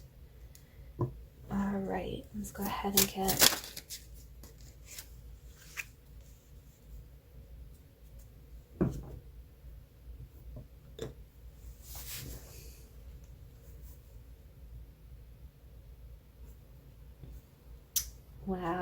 Wow, this is really strong. All right, guys, so I see in the past, you got judgment. And this is really a beautiful card. I think in the past, I do get the sense, I am getting kind of a sense like, I think in the past that I'm getting a strong sense that you're a very mature person. You've had previous relationships. This is not your first rodeo, right? My best friend and I, we always call it the Zoom. When you first fall in love, or when you have that first love and they walk up with roses and you fall into it, right? You go Zoom, right? Like almost like a roller coaster. You look forward to it. There's an excitement from falling in love. It's like, and then, but once you've been through a few relationships, once you've had a few heartaches, you learn to kind of pace yourself, right? You're not young anymore where you can handle the Zoom. And I do kind of get the sense like you might have had a few relationships like that really transformed you. That you might have had a few heartaches that you learned from it. And then, if you watch the intro, when I did have a relationship like that, I had a 7-year relationship that ended really traumatically. It really did. It scarred me, but I grew from it. And I do feel like judgment, I went forth and followed my calling in my life. And then later I looked back on it and saw that, it's almost like I look back on it and saw, okay, I really was in a cave and I came out of that, right? And again, you see like an old woman getting younger and younger and younger. It's almost like coming back to life, right? So I do see in the past that definitely this is not your first rodeo. You've had other relationships, that you've had your ups and downs in the love arena. But you've learned from that. The other thing that I get is that you might have some Scorpio in your chart, or you either some kind of Pluto contact. Like even if it's not the sign of Scorpio, if any one of your planets, Sun, Moon, Mercury, Venus, Mars, Jupiter, Uranus, Neptune, if any of those other planets are conjunct or make some kind of positive aspect to your Pluto, you have Scorpio aspects. Because Pluto rules Scorpio. It's about transformation. It's about being the phoenix, right? Your experiences, you take the good of the experiences, leave the bad, and you use it to metamorphosize, right? It's funny. You take what you can and turn it into something else, it's so cliche, but you take lemons and make lemonade, right? But you've done that in your past, right? This is not you. You have had tough experiences in love or in relationships that have transformed you. Now, what I see is the present energy, which is really interesting, is you've got the Four of Swords and you've got the Queen of Cups underneath this Knight of Cups. I do think that I get the sense like you are the Queen of Cups energy. You see how she has her foot in the water? And actually in a minute when we look at Temperance, it almost looks like the same water there. But I think that you had a run in, you've had previous experiences that have made you mature. I can definitely see the Queen of Cups energy following Judgment. Like the Queen of Cups is the feminine, mature of the cup suit. We're going to have a tarot on her next week. You know your heart. And you manage your emotions. Again, no knight can take you out because you know how to manage yourself. And what you see is you almost see the same night sky here, right? I think that you probably had a tangle. Now, first off, I think that this person might have been younger than you. Either that, or if they weren't chronologically younger, then maybe in their temperament and their personality, they were really, young. But this person really did kind of put the whammy on you. They came up with roses, or they did kind of you looked at this person and thought, oh my gosh, this person could really be everything that I want. But what I kind of get is that again, it probably felt a little too good to be true, or things might have fallen through. But I get a strong sense like you controlled yourself. You didn't fall for the Zoom, right? Not this time. You know better, right? I think you were I do think you were touched by it. And again, like she's holding the cup. The other thing that I see here is that in this deck, he's not holding a cup. He's holding a sword and she's holding the cup. So I do kind of sense like, just one other thing I'm kind of getting here is that I'm almost looking like that cup, like maybe you really reflected about this over a cup of wine or something. I don't know. I'm sorry, guys. I'm just kind of channeling that. But, the other thing that I get is with all this being at night, again, it's very dreamy. It's very dreamy. I think you might have met someone who was younger that was very dreamy. And I think they offered you that kind of dream. Like, and it's almost like you're looking at the water in the middle of the night, like wondering, okay, could this be reality? Could this be real? But I do get the sense like you kept your emotions in check. You didn't let yourself get carried away with the romantic overtures, right? The other thing I get is with the Four of Swords, I do think, this does remind me of the story of Sense and Sensibility. Marianne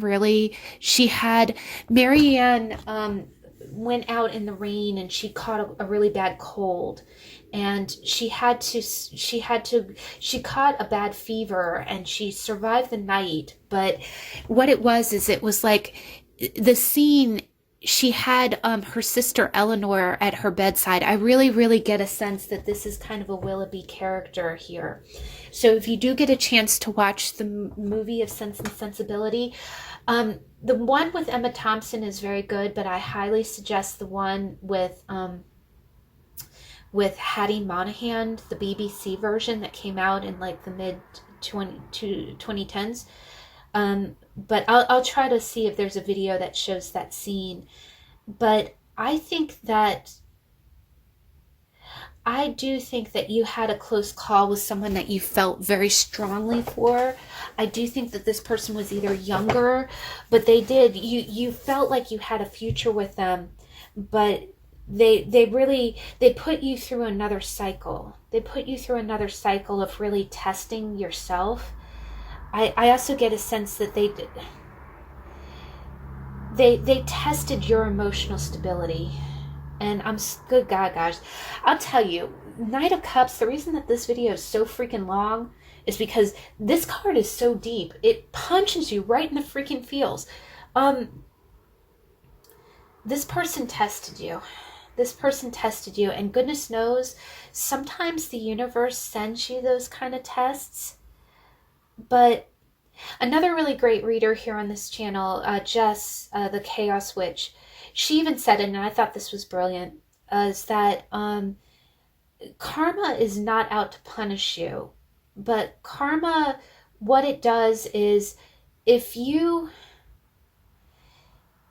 karma, if you don't serve your soul's purpose, if you harm people in an intentional way, like if you use your gifts to serve yourself and to, use and discard others, then your karma is like, for instance, with the Knight of Cups in reverse, we talked about how sometimes this person might have a profile on every single social media platform, but they're very quiet, right? They don't make a lot of movements. The other thing I kind of noticed is that they don't have very many posts, but when they do have that one post that seems to be so neutral, no one can call them out, they have a lot of likes on it, but what it is that, and actually in Sense and Sensibility, Willoughby's karma, he really did love Mary Ann, but his karma was because he took the actions, because he did the harm that he did.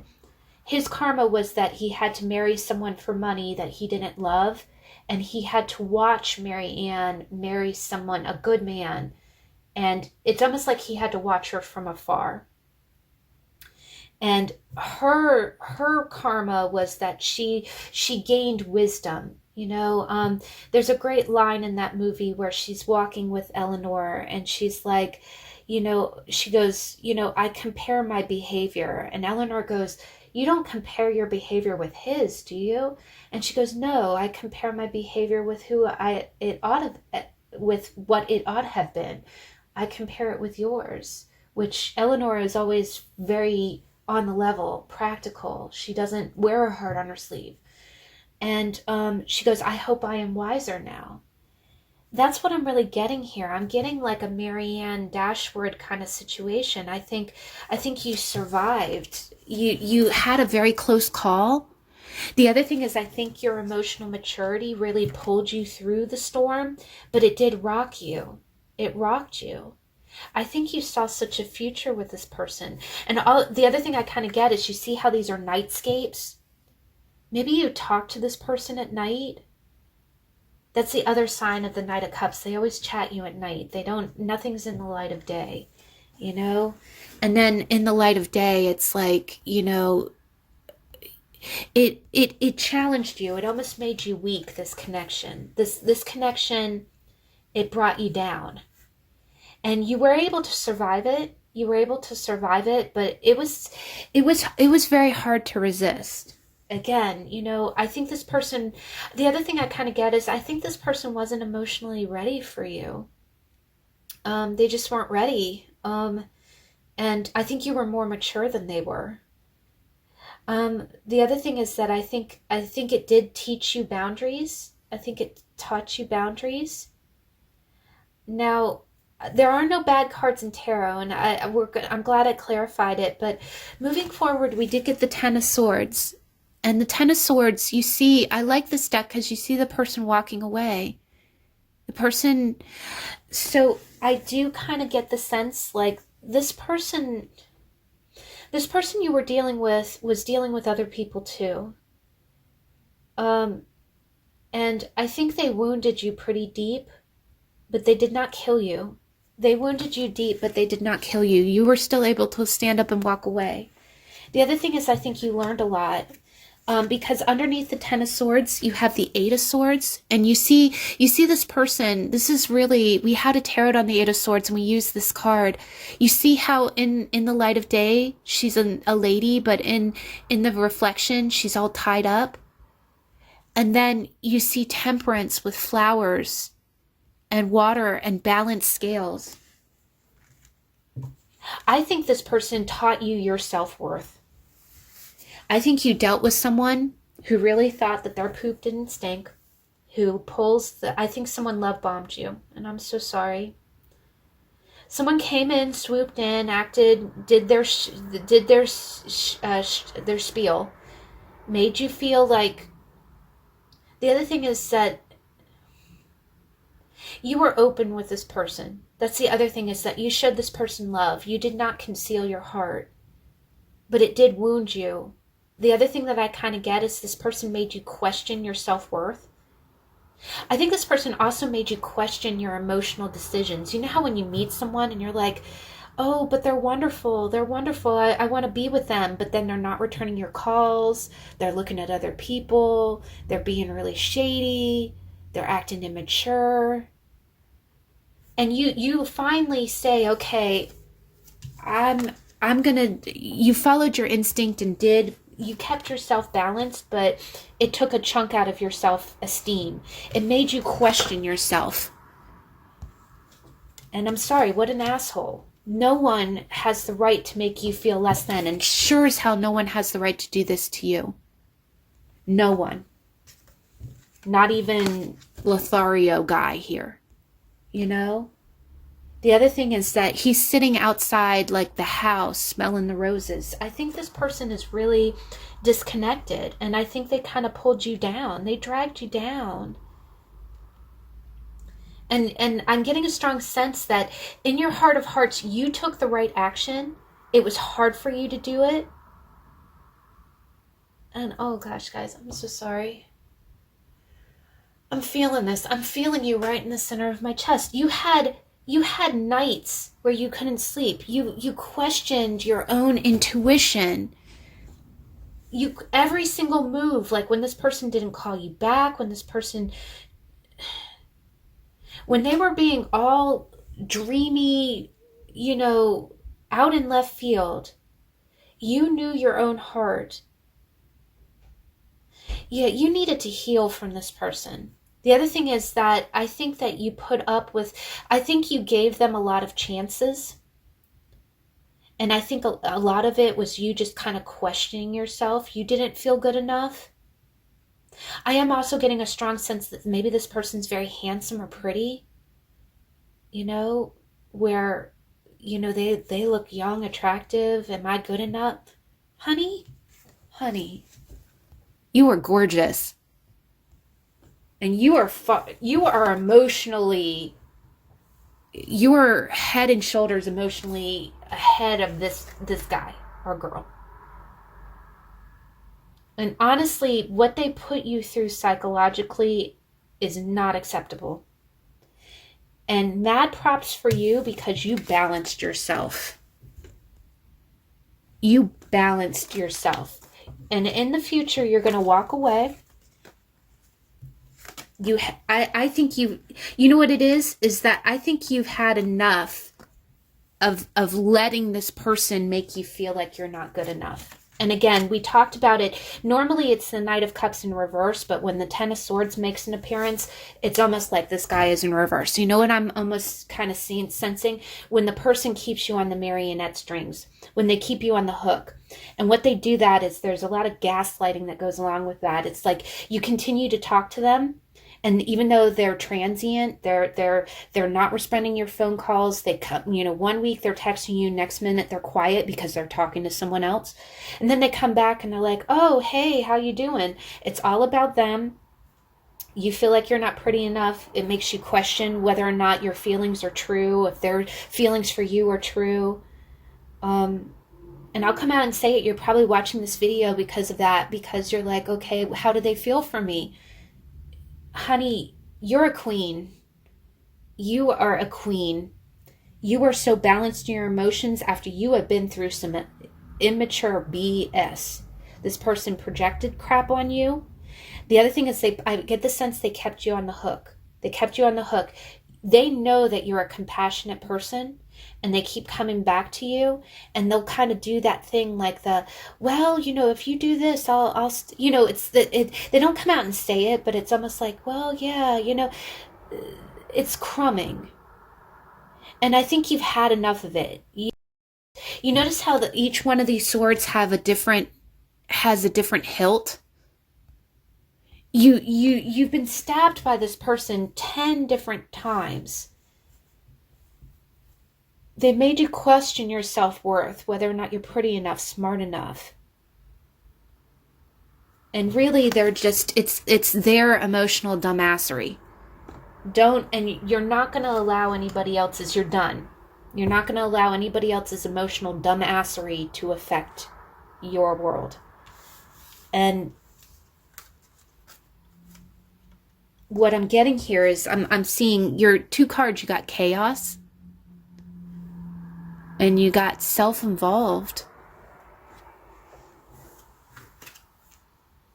Now, just to throw it out there, if you are a man watching this, and I'm not trying to harsh on my male viewers, the energy is interchangeable. Assign the roles, the gender roles as they resonate. But if you are the Knight of Cups, it's quite possible that, in the past you've had several cycles of this. You met a very emotionally mature woman, but you were still healing. You didn't give this person the attention that they needed or wanted. And I think it came to an end. It's going to come to an end painfully because of this wishy-washy behavior. And it's like, again, your head is like this spinning chaos. Like, I'm seeing this, guys. This four of swords and 8 of swords, that is low freaking self-esteem. That's low self-esteem. You feel weak. You feel not good enough. If you are a woman, maybe you're kind of falling for these kind of Lothario guys because you're not. I think you are very emotionally mature. I think you are very emotionally mature. I just feel like you keep getting into cycles with this because, again, a lot of psychological patterns, we don't know how to deal with it, right? Like, if you did have a parent that was absent a lot, sometimes you attract partners who act the same way. They're never there for you, and that's normal to you, right? Sometimes breaking out of that pattern of thinking, of getting, because it feels uncomfortable, right? When you actually meet somebody, a nice girl or a nice guy who actually calls you when they say they're going to call you, actually gives you attention, isn't flirting with 12 other people, that's foreign to us. But what I've got here is I see self-involved, right? In your own little bubble, right? I do get the sense, like, if this is your energy, you might be affecting people because you need to heal and you have a lot of low self-worth that's causing endings, causing painful endings. The other thing I kind of get is that if this is a family dynamic, you need to walk away from that, right? The other thing I kind of get is the 10 of Swords is hitting rock bottom. It's really saying enough is enough. I'm not putting up with this anymore. The other thing is that, if I am getting 2 separate energies, I think you are dealing with a Knight of Cups. I think you're the Queen of Cups. And I think you're done dealing with this dude or woman. This can be a woman in this energy. Women can definitely be Knight of Cups, sharing their cup with everyone. Going after the next, if you're not handsome enough or got enough money, they'll go after the next guy. Again, it's a power play. It's a way of exuding control. If I have control over sex, or if I have control over the ability of if I can attract somebody, that gives me power, right? Screwed up, but that's it. That's the energy. But what I kind of see is that I think you're going to prioritize your health. You're going to say, okay, I'm done with this. I'm done with this dysfunction. I'm a queen. I'm not going to be talking to knights. I'm going to be talking to kings, right? The other thing that I get is I think you're finally going to get over talking to this person makes you feel like this. And what it is that they're in their own bubble, right? They're not even looking at you. They're in their own bubble, right? They're in their own bubble.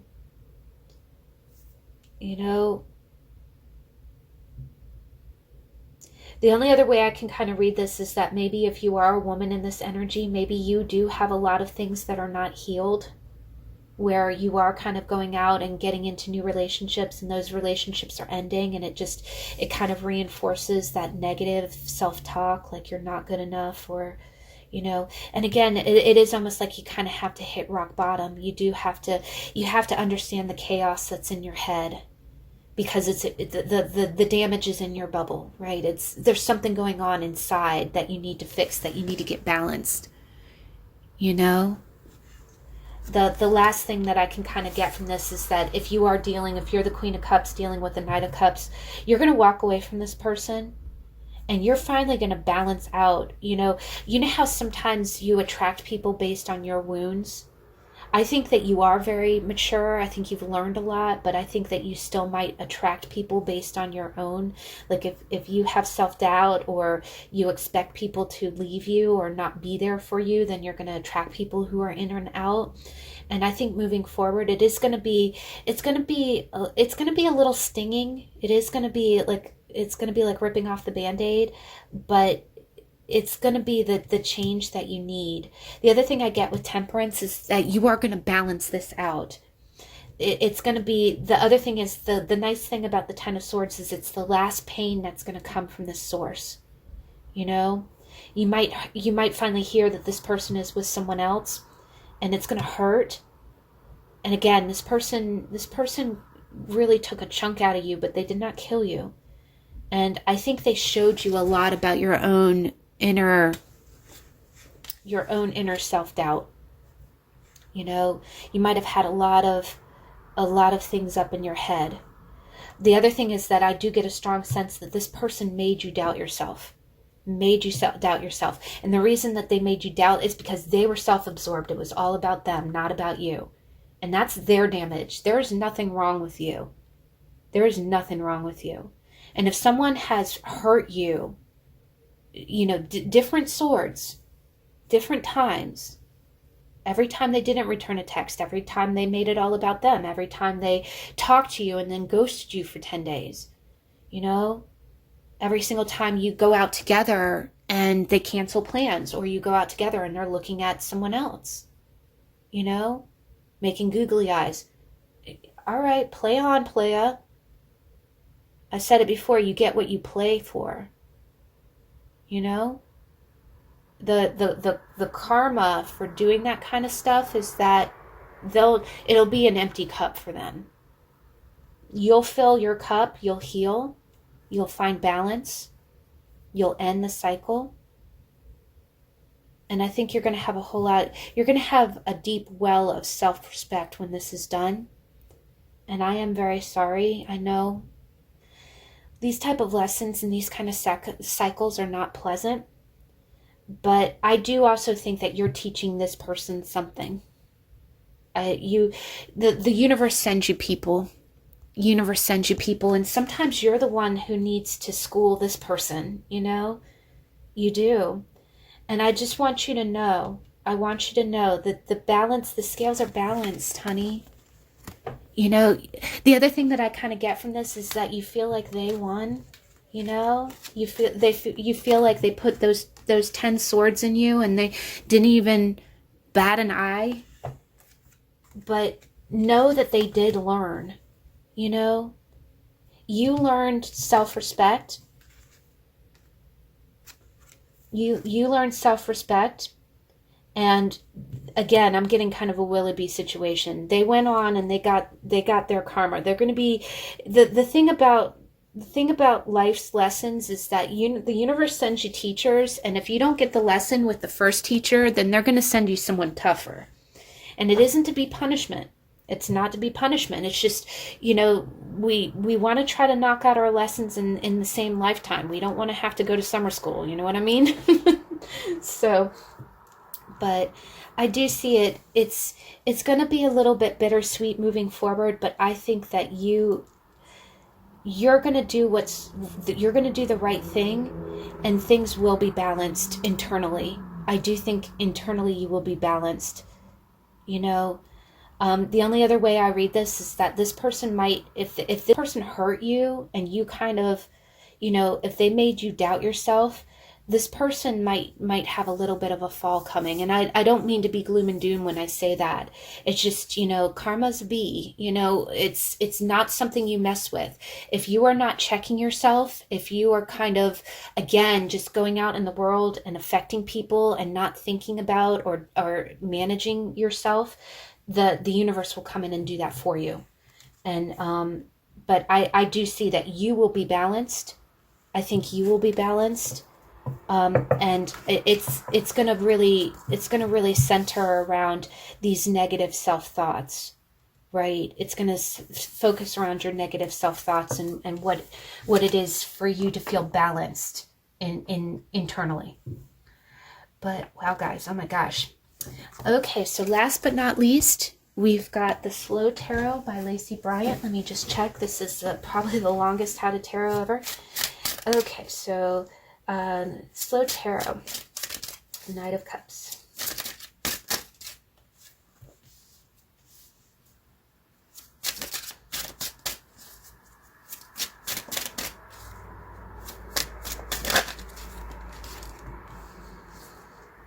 Okay, future energy.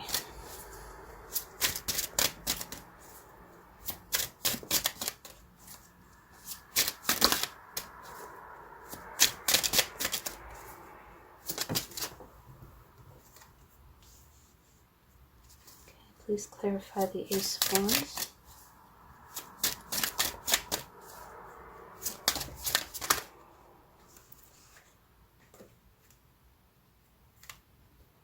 Oh, wow, guys. Hermit. All right. Oh, my gosh. I'm getting a completely different story here. This is interesting. All right. Future energy. Wow. Whoa. Whoa. Oh my gosh.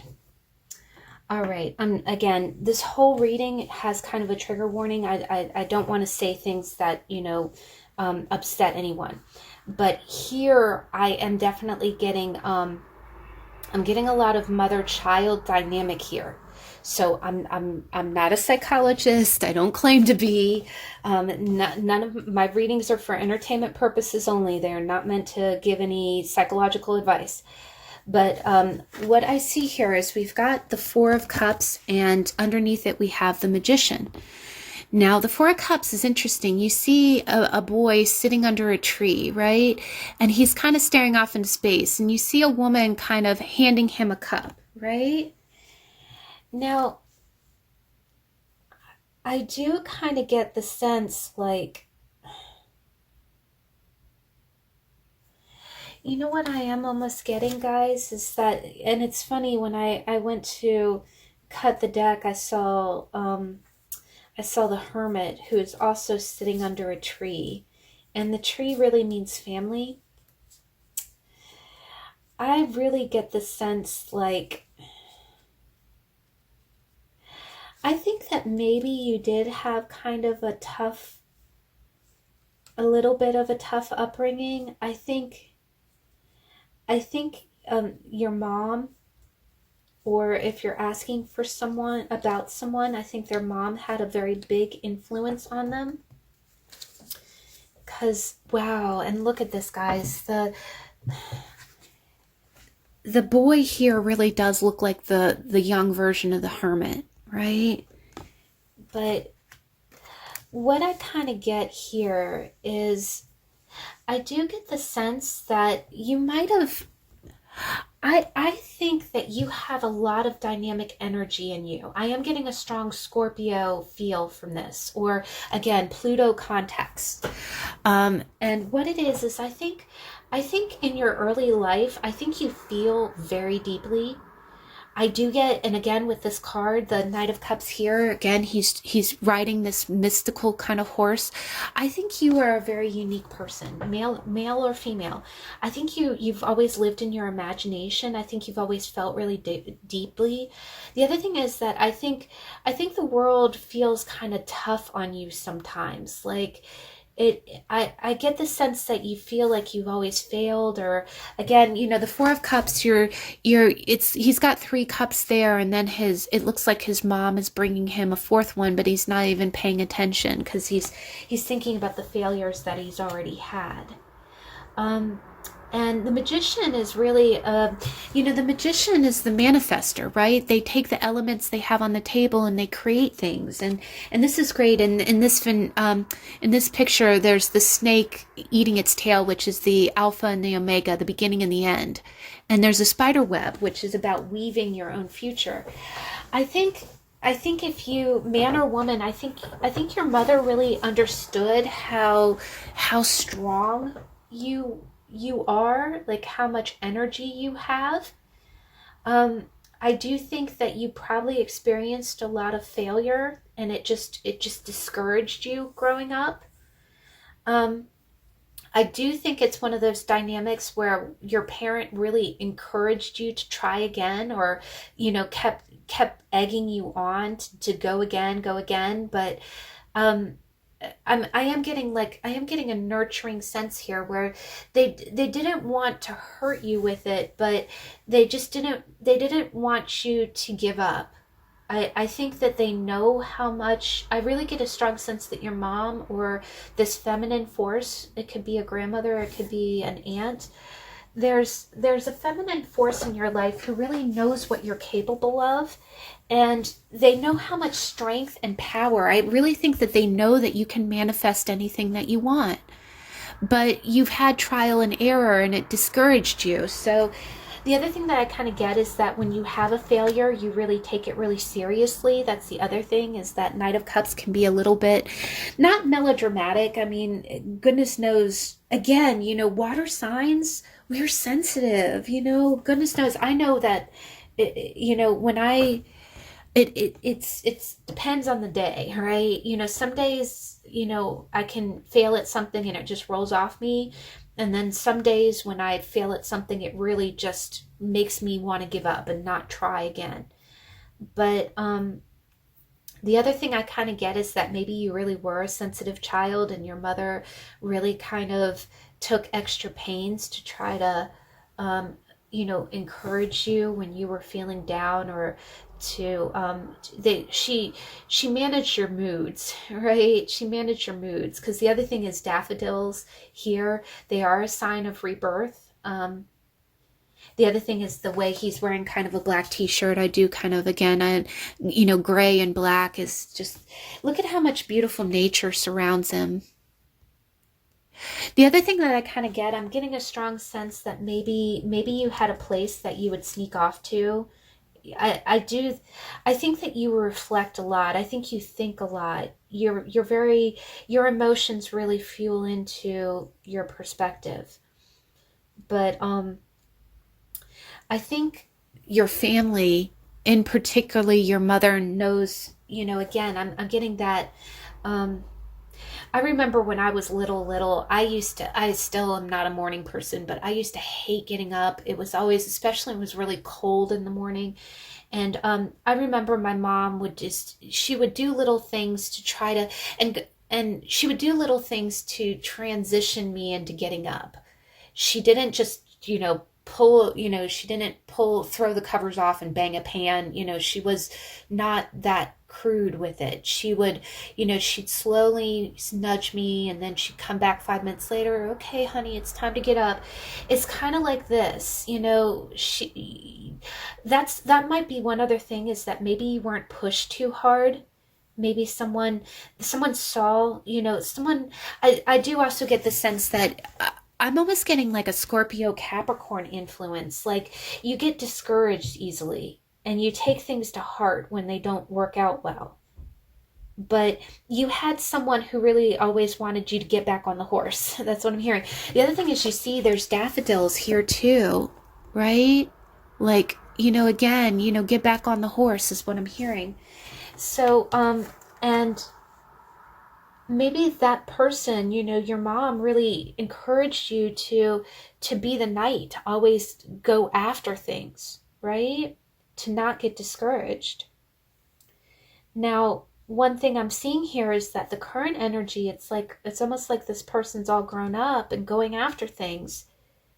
And we do have the Ace of Wands. But now this is interesting, guys, because I can kind of read it one of a few ways.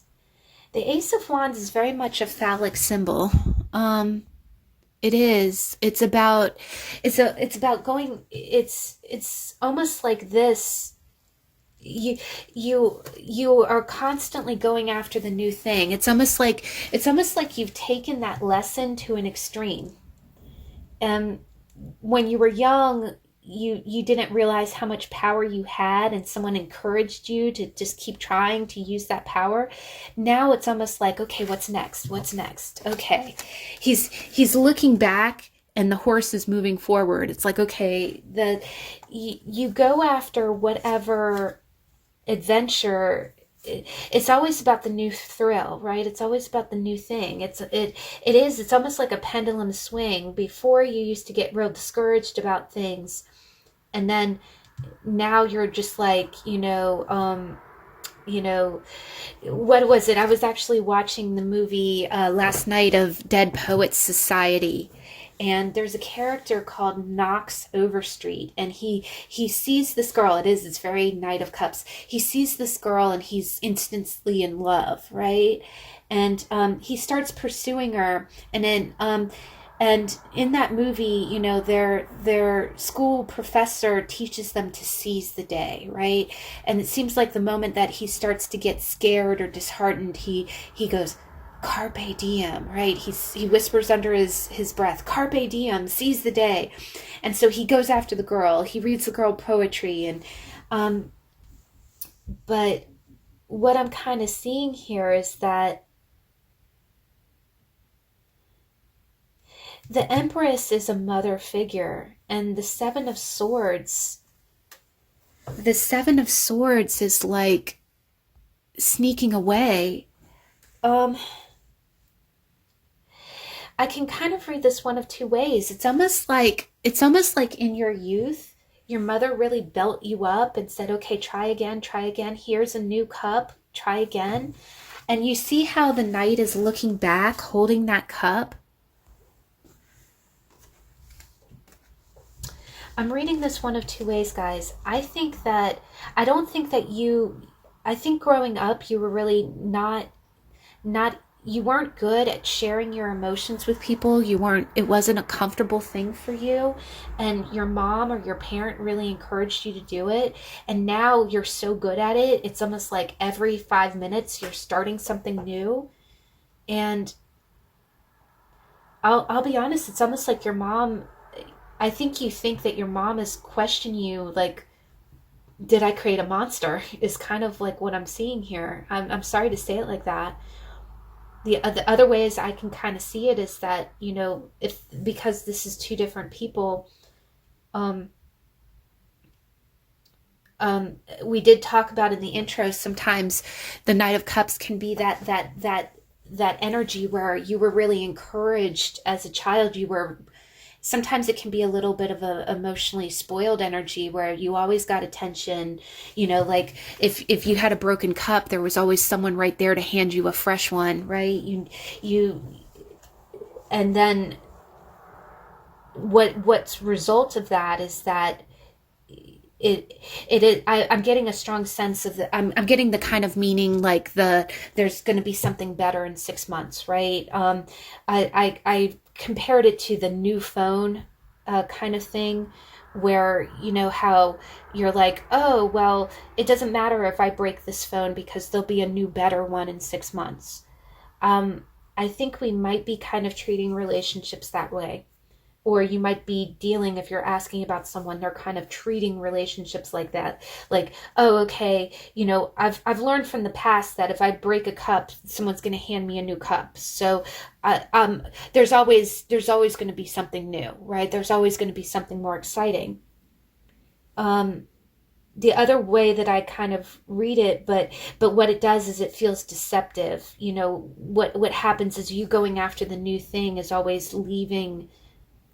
You might not be sitting still long enough. You constantly moving forward is a good thing, you know, onward and upward, but you might not be giving enough time to see if something is worth staying. Like, you see how this person is sneaking out the window, and there's the Empress right there, right? You know, there might be someone who's everything that you need, but you're just on to the next thing, or you're dealing with someone who acts that way.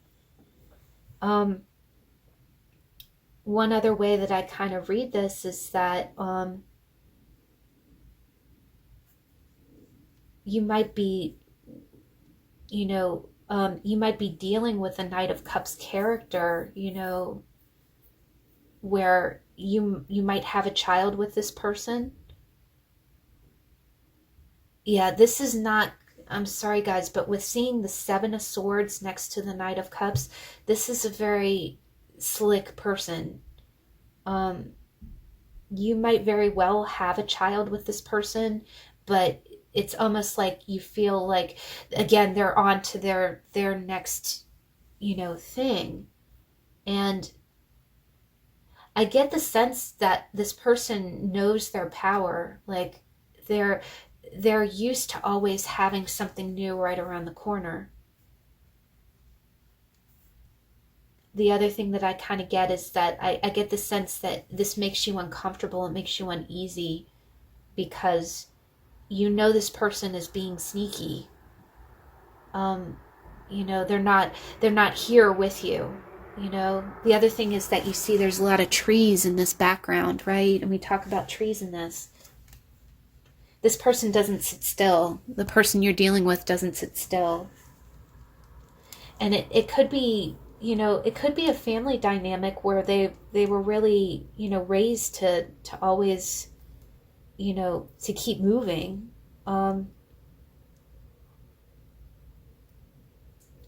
Just one other way that I can kind of see this is that, you know, maybe you feel like you're kind of deceiving your mother. You know, like, the other thing that I kind of get from this is that maybe there was something that your mother really encouraged you to do, but you want to do something different, and you feel like you're sneaking away, or, you know, you have to, you know, kind of hide, or you know, go behind her back.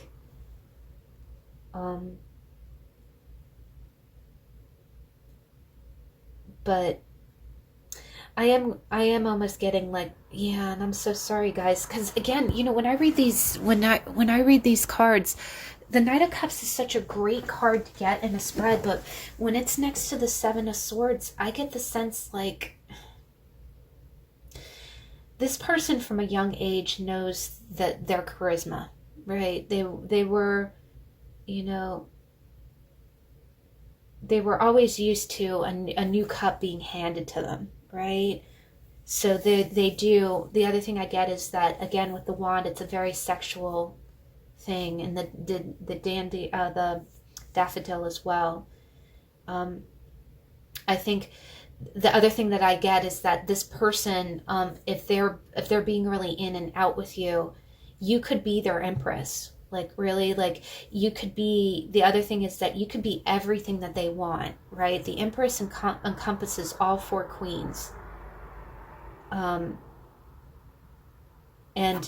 But this ingrained behavior from childhood is in an immature way, you know, sneaking away from that. It's like, okay, you know, again, it's like, I said it in the intro, you know, when you say, well, there's always, it's like fear of missing out. There's always going to be something better out there. There isn't always something better out there, you know, just like your cell phone. Oh, well, in 6 months, they're going to come out with a better version. You've seen those versions where the new hot phone is a piece of crap, and the one 3 models ago was the better technology.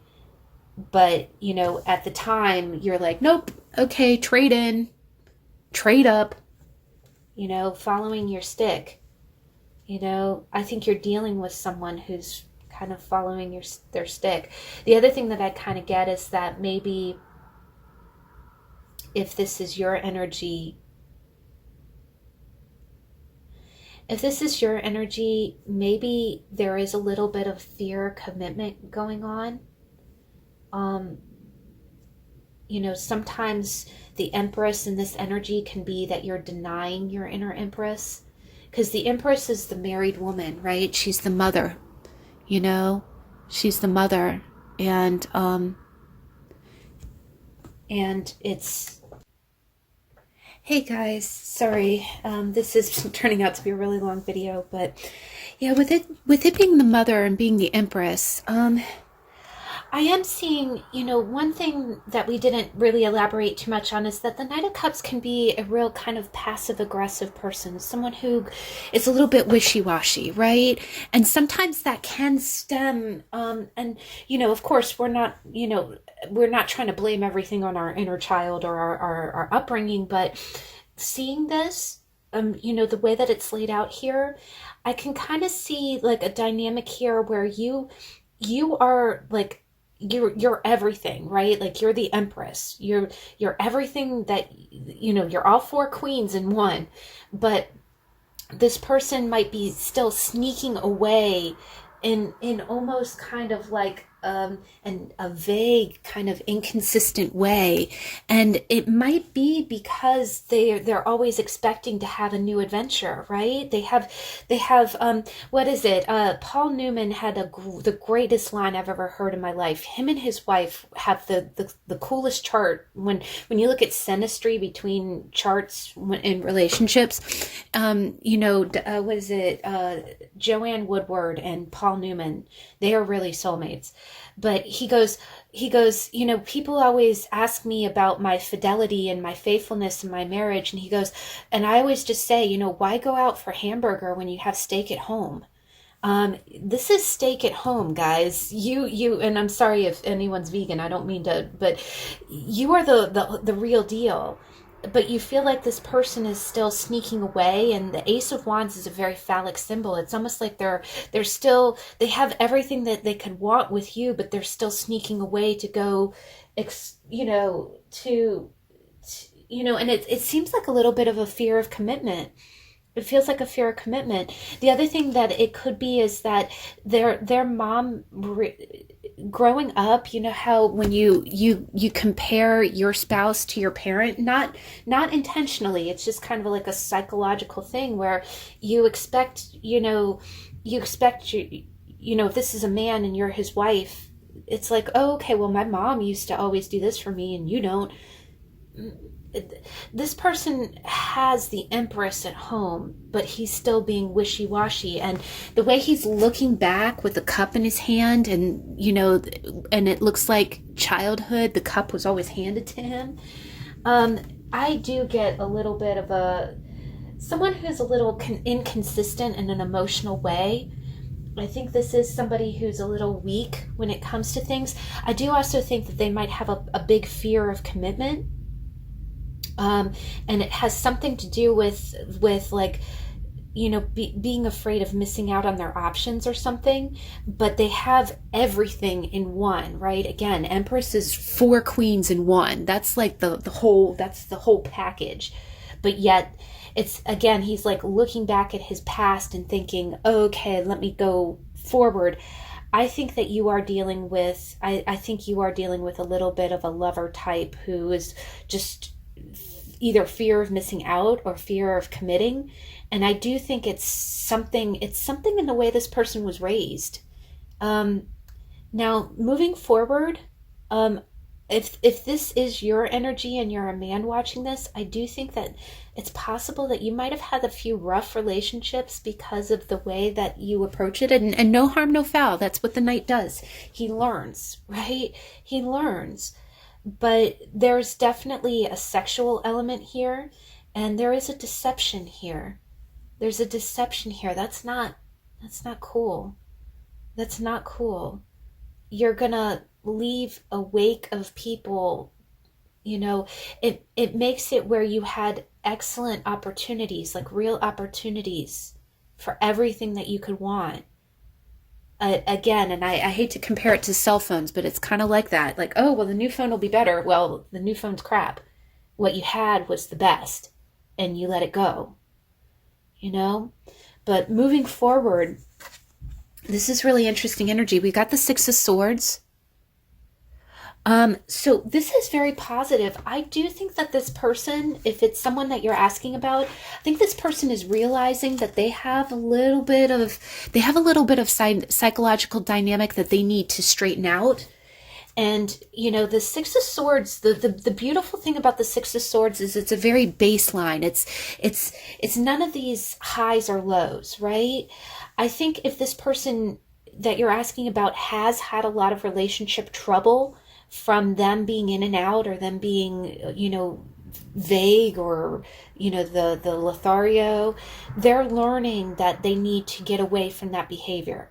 Like, it needs to be level, you know, no going after the thrill of getting, you know, getting numbers, no going after the thrill of meeting the new person. And what I think is beautiful about this, guys, is that you see how he's so much in water right here. It's like water's all around him, and water is, he's trying to sail past, he's trying to sail to shore, right? And he's following the seagulls. There's a lot of seagulls there. I think the next scene that you see is the Hermit, and he's sitting on ground with roots there. And doesn't it look like the same person? I think your person is going to heal from this. If they've hurt you, or it's quite possible, if this is your energy, you might be realizing some family psychology that's really impacted you. There's some family psychology here. The way you were treated growing up has really affected your relationships. And it's almost like you know that you need to get away from it. That's another way I read this. Maybe you know that you need to get away from it. You know that a lot of what's going on now is attributed to the past or old scripts. And you're going to heal. And it is going to be slow and steady. The other thing is, I think you're reflecting back on a lot of your relationships to see why, and you're gaining wisdom. But I think that you don't want to be on water anymore. You want to be on earth, right? But the tree definitely talks about family. The other thing I kind of get is that I think it's going to be slow and steady progress. Like, this isn't going to be overnight transformation, because it's hard to, when you have really psychologically ingrained patterns, it's hard to let those go, really. The other thing is that when it comes to relationships, I definitely know this, there's going to be little triggers every single day, and it's just real important that you don't revert back to the bad behavior, or you don't throw the baby out with the bathwater, you know. And it is going to be like that. And there are people in this boat, right? There's a person, a man, and a child. So, you know, this could quite possibly be one other way I can kind of read this is that maybe growing up you were used to having infinite options, and then you were still in that behavior when you got pregnant with someone, and now you're really trying to heal that behavior. You don't want to continue to be in that Knight of Cups energy. Either that, or if you're married to someone, your spouse is giving that up. They're analyzing why they behave that way, and they're trying to make changes. But it's going to take some time. Again, you know, when you have one pattern of learned behavior that's really ingrained, you know, that's going to take time and patience. And the two oracle cards really speak of this too, is that you've got trust. And you see that lady with the heart, and look at the roots of the tree, the branches of the tree, and the top of the trust card, and look at the way she's holding the heart and the way he's holding the lamp. Wow, guys, there's a lot of synchronicities here. And then you've got vulnerability. So I kind of read this one of two ways. If this is someone who's behaving in a way that makes you uncomfortable, like if you're the Empress and you feel like this person's being sneaky, you got to be, first off, I think that they're trying to make a positive change, but you do have to kind of trust them. But that does make you feel very vulnerable. It makes you feel vulnerable. The other thing that I kind of get is that if this is more of your person's energy, I think that they're learning how to trust. Like, I think growing up they had a lot of change going on. Like, I don't think that there was, again, with all that water, I really don't think that they had a lot of stability.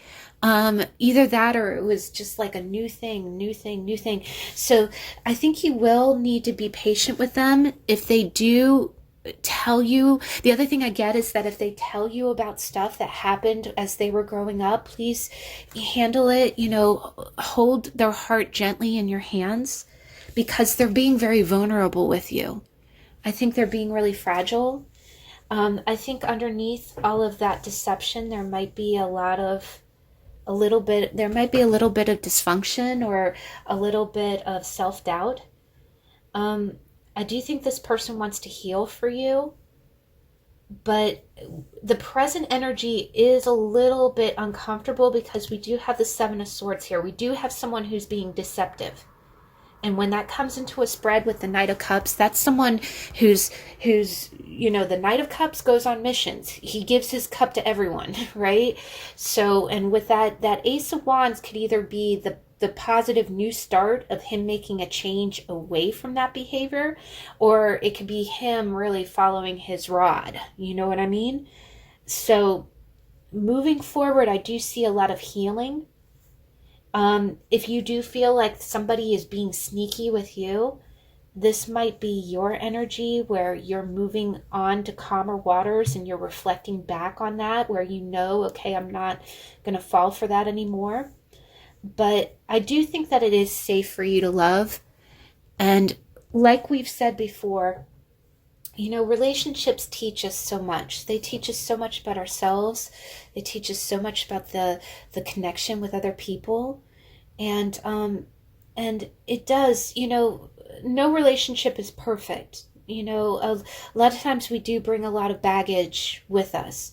But I do see that with the Empress energy, the other thing that I kind of get is sometimes we get a little self-sabotaging, sometimes we stay in a Knight of Cups energy because we're afraid to evolve into being an Empress, right? And that would mean, actually letting yourself fall in love, letting yourself get close to someone, standing still for long enough, being on solid ground, growing roots, accepting someone's proposal and becoming someone's husband or someone's wife, those are very scary things, right? They do make us feel vulnerable. And, but that doesn't need to be quick. You can go slow, and it can be a really, a maturing process. But the thing is, that's what's going to give you all of that abundance, right? You can't continue to run or refuse to almost evolve into that.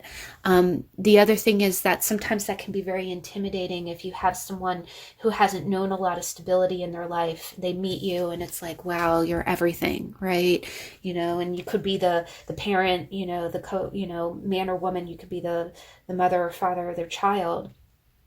So, that's very intimidating and a lot to adapt to in a short amount of time, if that's, the case. But this is a beautiful reading though, guys. If you are dealing with someone who's kind of in a sneaky energy, you're going to be okay. The other thing I get is trust your instincts. If you feel like this person is overcoming some like early childhood programming, be gentle with that. But always trust your gut. If you feel like something's off, have an honest conversation with this person. If you feel like you really are being messed around, do the right thing by you. And, and the other thing I get is don't be afraid. The other thing about both the Empress and the vulnerability card, and they almost look like they're both redheads, right? Don't be afraid to say what you really feel and think, If someone is not being on the level, call them out on it. It isn't all about them. It is about you too. And goodness knows you're the Empress. You do what you want. But wow, guys, oh my gosh. Well, I think this has taken the award for the longest How to Tarot ever. I'm so sorry we've had to charge the camera. But but I knew it was going to be a deep one. This is probably, honestly, the heaviest card of other than, other than the wands. The knights are really deep. But I hope you enjoyed. Please join me again if you're so inclined. I'm going to be doing the weekly energy card reading on Saturday. And then if not, I hope you can join me next week. Next Tuesday, we're going to be doing the How to Tarot on the Queen of Cups. So I hope you have a great week, and I'll see you next time. Bye.